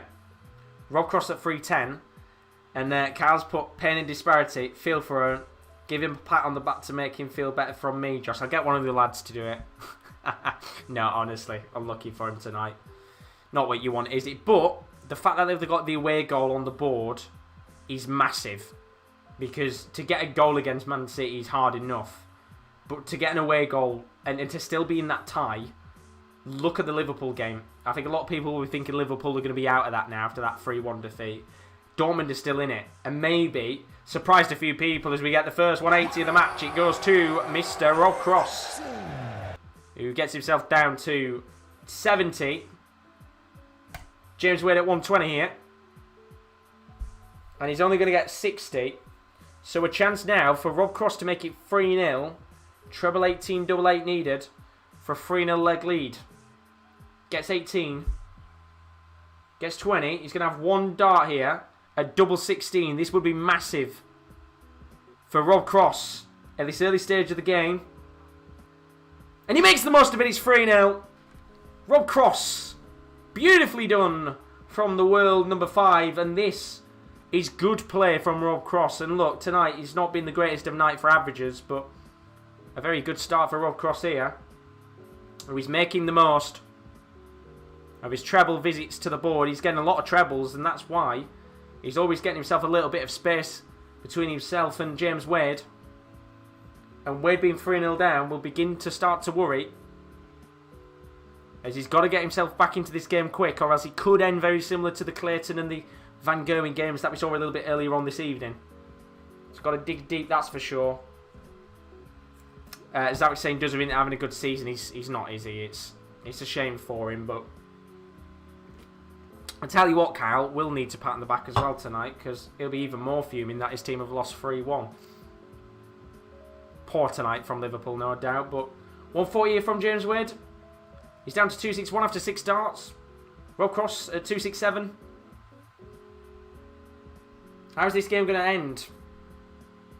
Do you still feel that Rob Cross is going to take the win?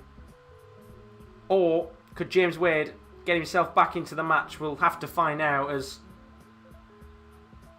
I feel like Cross is going to do this.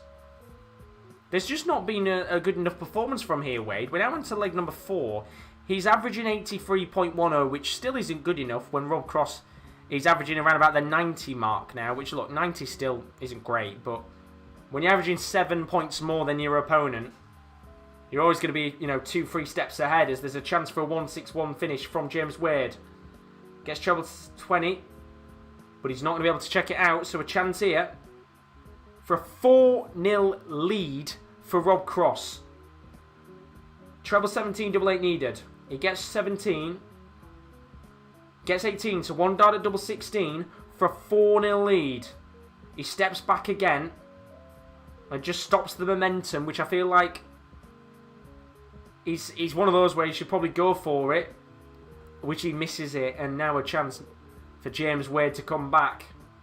Can he punish Rob Cross?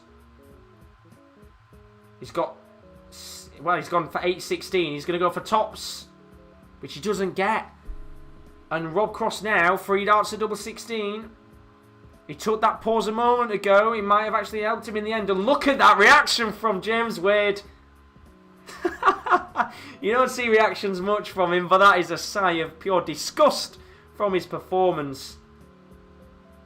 And there's a sigh from Rob Cross. He's got 1 dart at double 16, which he doesn't get. And James Wade now has a chance to come back in this match with 3 darts at double 10, and 1 is all he needs. And there is a leg back on the board for James Wade. It's 3-1 now in this match. And both players just a little bit frustrated. This game could just turn on its head if Wade can win the next one and get himself 1 leg behind Rob Cross, which he needs to do, I feel.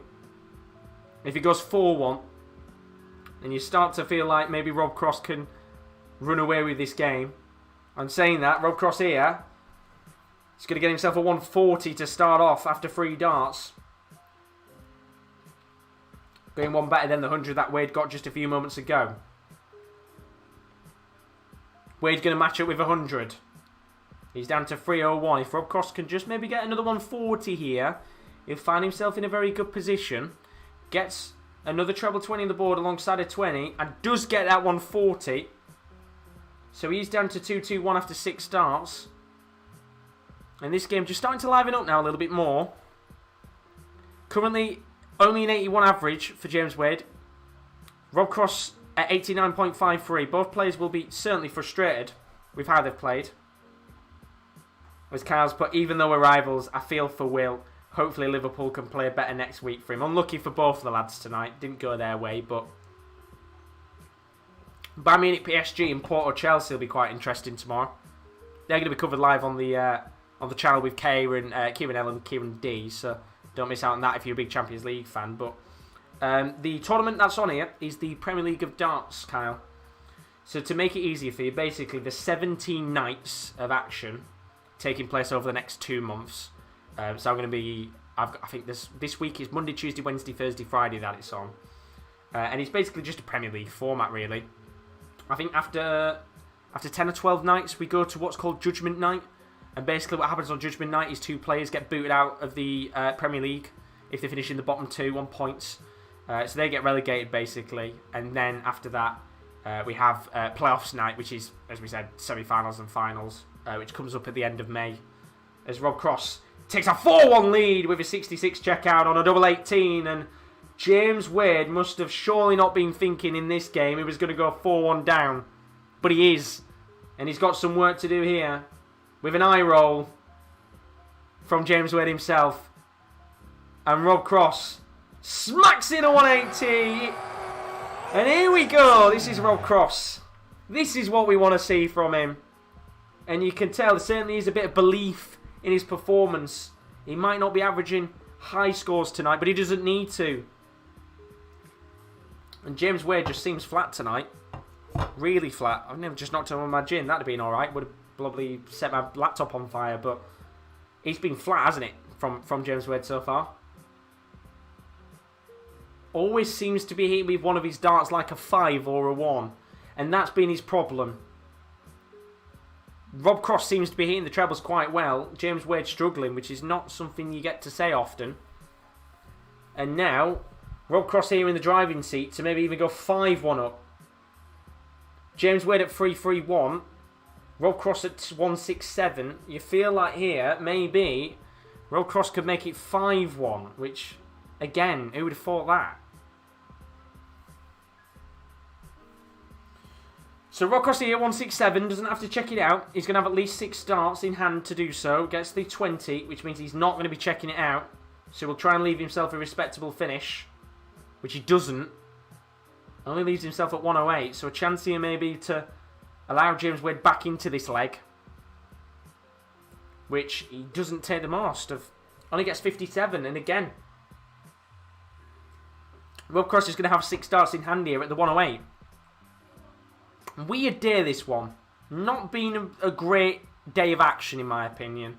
Very, very poor from a lot of players. But we'll talk about that at the end of the night, as there's a chance here for Rob Cross to make it 5-1. And he doesn't get it in the end, but he will come back with 3 darts to double 16. Carl put, cheers Josh for dumbing it down for me, giving me a simple version. You're very welcome indeed. He's put, hope you enjoy and everyone else enjoys the darts. Thank you very much, Kyle. I know darts is not necessarily the forte for you, so I won't get to see you as much as it's 5-1 to Rob Cross now. And Rob Cross is putting in quite the performance. One more leg, and that will guarantee Rob Cross a point on the board. And with the way it's going, I think he'll probably do that. Really good performance from him. Look, in terms of the averages, again, when we look at them, James Wade, 85.17.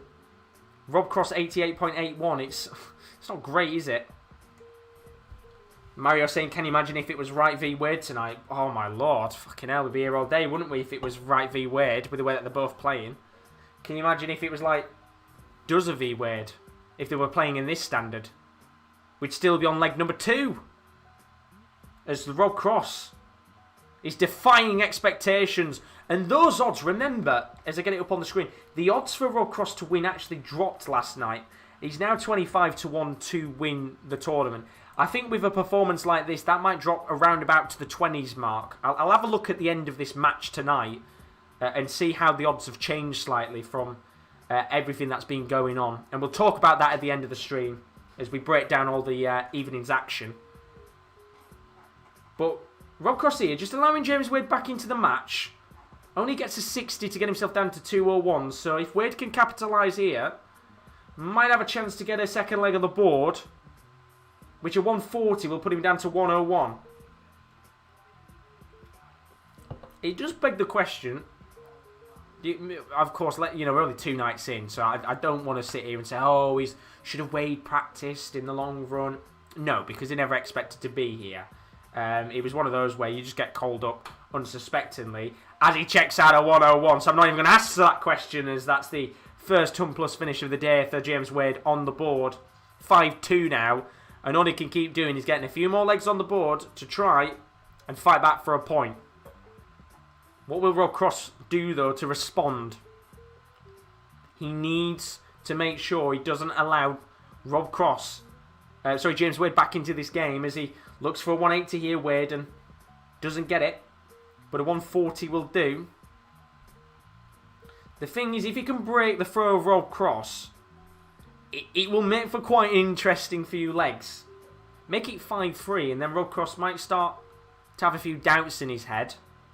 We saw it earlier on with Gary Anderson when he was, I think, 2 or 3 legs up on Sousa and allowed the special one to get back into the match. Could be a similar situation here with Rob Cross, as James Wade just slightly improves his average. It's now up to 87. Rob Cross at 91, so his average has improved as the game's continued on, but look, still not good enough in a game that is not really been great, has it, for the eye. If you're a Rob Cross fan, you're buzzing, and I think it's been a decent performance from him, but if you're a James Wade fan, you kind of want to switch the TV off and ignore what's going on right now.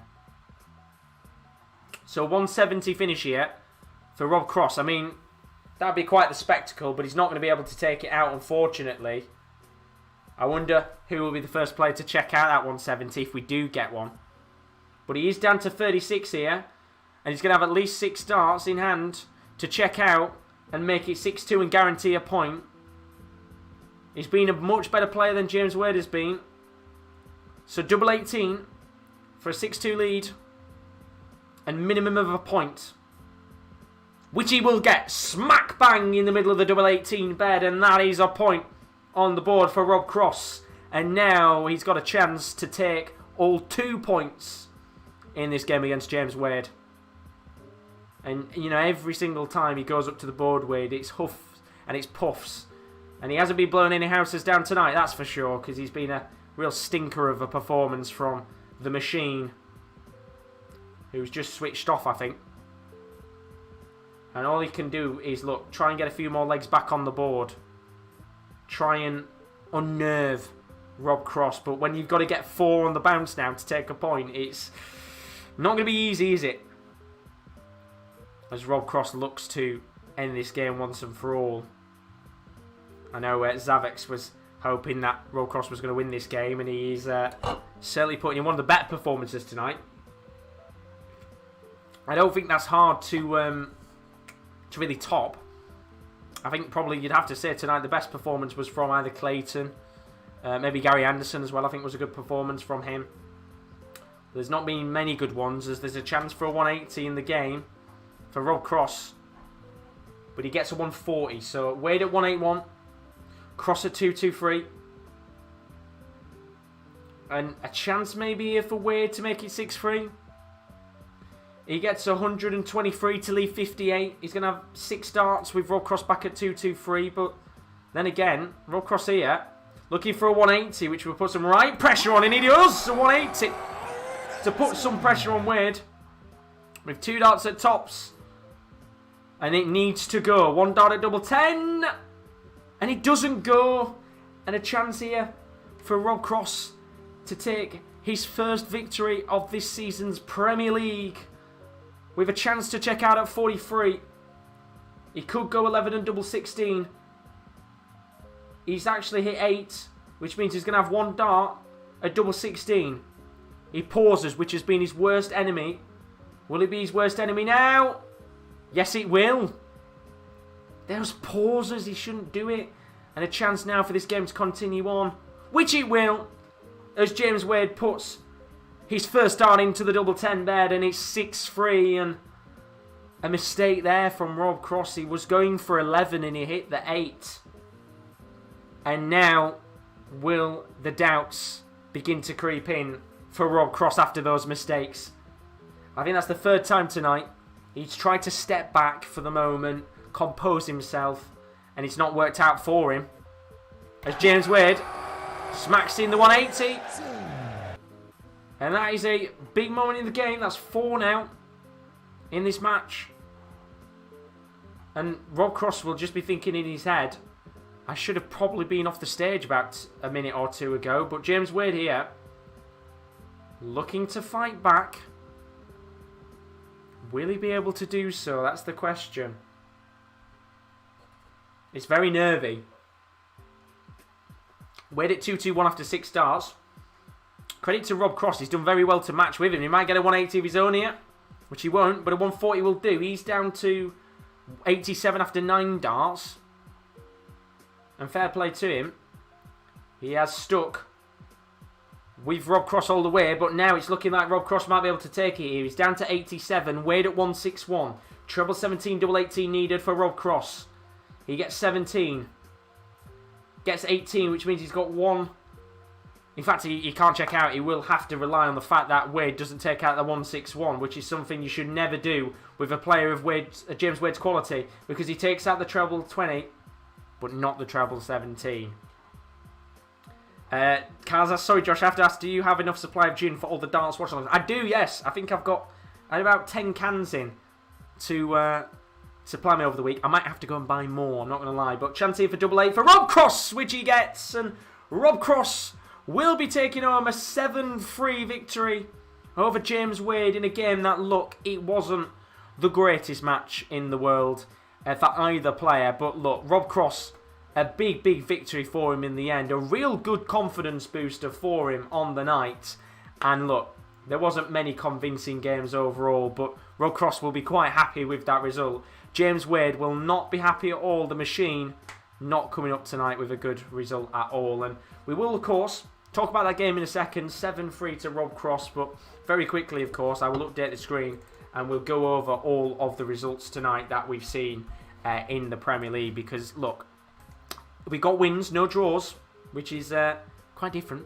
We had a few draws last night, didn't we? We had 4 draws overall, but tonight there was no draws overall. 7-5 between Gary Anderson and Jose de Sousa. Good result for Gary Anderson tonight in a pretty good game overall. Johnny Clayton beating Glen Durrant, who only averaged 88 by 7 legs to 3. Dimitri van den Berg in a 7-5 win over Nathan Aspinall. That was a very nitty-gritty game, but in the end, Dimitri van den Berg getting himself a good result over Nathan Aspinall. And then, of course, Van Gerwen with a 7-2 win over Peter Wright. What a result that was for him. It wasn't the greatest game in terms of the averages, but look, you don't really care when you beat Peter Wright by, it was 5 legs, wasn't it, he beat him by. And then, of course, we saw a moment ago, James Wade in a 7-3 defeat to Rob Cross. And, you know, let's talk about that game for a second. Got a little opportunity here to sit back now and talk about things. And I think tonight, we've seen throughout all of the games, not many convincing ones, but Rob Cross tonight, a pretty decent performance. You know, when you look at James Wade's average, only 88.78. It wasn't a great night at all for Wade. Rob Cross with a 94.34 average, which on its day probably wouldn't be enough in other matches, but when James Wade is averaging 88, I think that's more than enough to go out there and get yourself a good victory. But, you know, you look across the board, in every category, apart from 100 pluses, Rob Cross beat James Wade. He had 3 180s in comparison to James Wade's 1. He had 13 140 pluses in comparison to the 5 of James Wade. And I think that's where, for me, Rob Cross excelled in this game and James Wade didn't. There was too many times in the match for me personally where James Wade was hitting 5s and 1s and 20s where he needed to get a treble.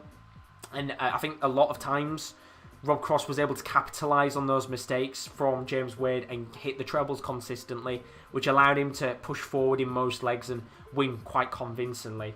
Checkouts-wise, 43.75% for Rob Cross. That was 7 out of 16 on his doubles. As for James Wade tonight, only 37.5%. That's 3 out of 8 on his doubles. Not a good night up for the machine. Very, very disappointing. And it means Rob Cross gets a very, very big victory indeed on the board. And when you look over, I think, the whole of the night, it wasn't a great night. You know, we saw yesterday a lot of very enjoyable games, good performances. Tonight, for me, was quite the opposite.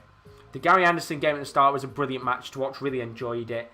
The Dimitri van den Berg game was pretty good. But apart from that, I think a lot of the players were off the boil tonight. And that is understandable. You know, it's only night number 2. The form and the consistency of these players will continue to grow as the tournament continues on.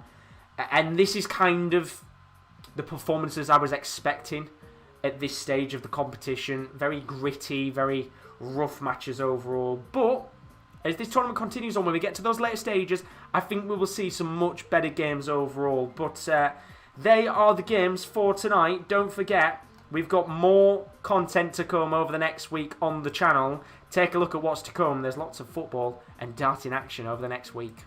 Coming up this week on the Sports Corner, for the first time in our channel's history, we'll be having multi-stream watch-alongs, which basically means you are able to watch 2 streams at the same time on our channel. So of course we've got the Premier League of Darts going on throughout the entirety of the week, but alongside this we'll have streams available on Tuesday, Wednesday and Thursday for the UEFA Champions League and the UEFA Europa League, which will be coming up from tonight, starting off with the first game, which sees Manchester City and Dortmund as well as Real Madrid, Liverpool. You can join Will and Rowan a little bit later on tonight from 10 to 8 for that, so don't miss out on that action, of course. We've also got Premier League of Darts Night 3. I'll be live from 7:05 for all the action there from Milton Keynes, and then on Wednesday night from 10 to 8 we'll have the other Champions League games, including Bayern Munich PSG and Porto Chelsea, with both the Kieran's from 10 to 8 on Wednesday night.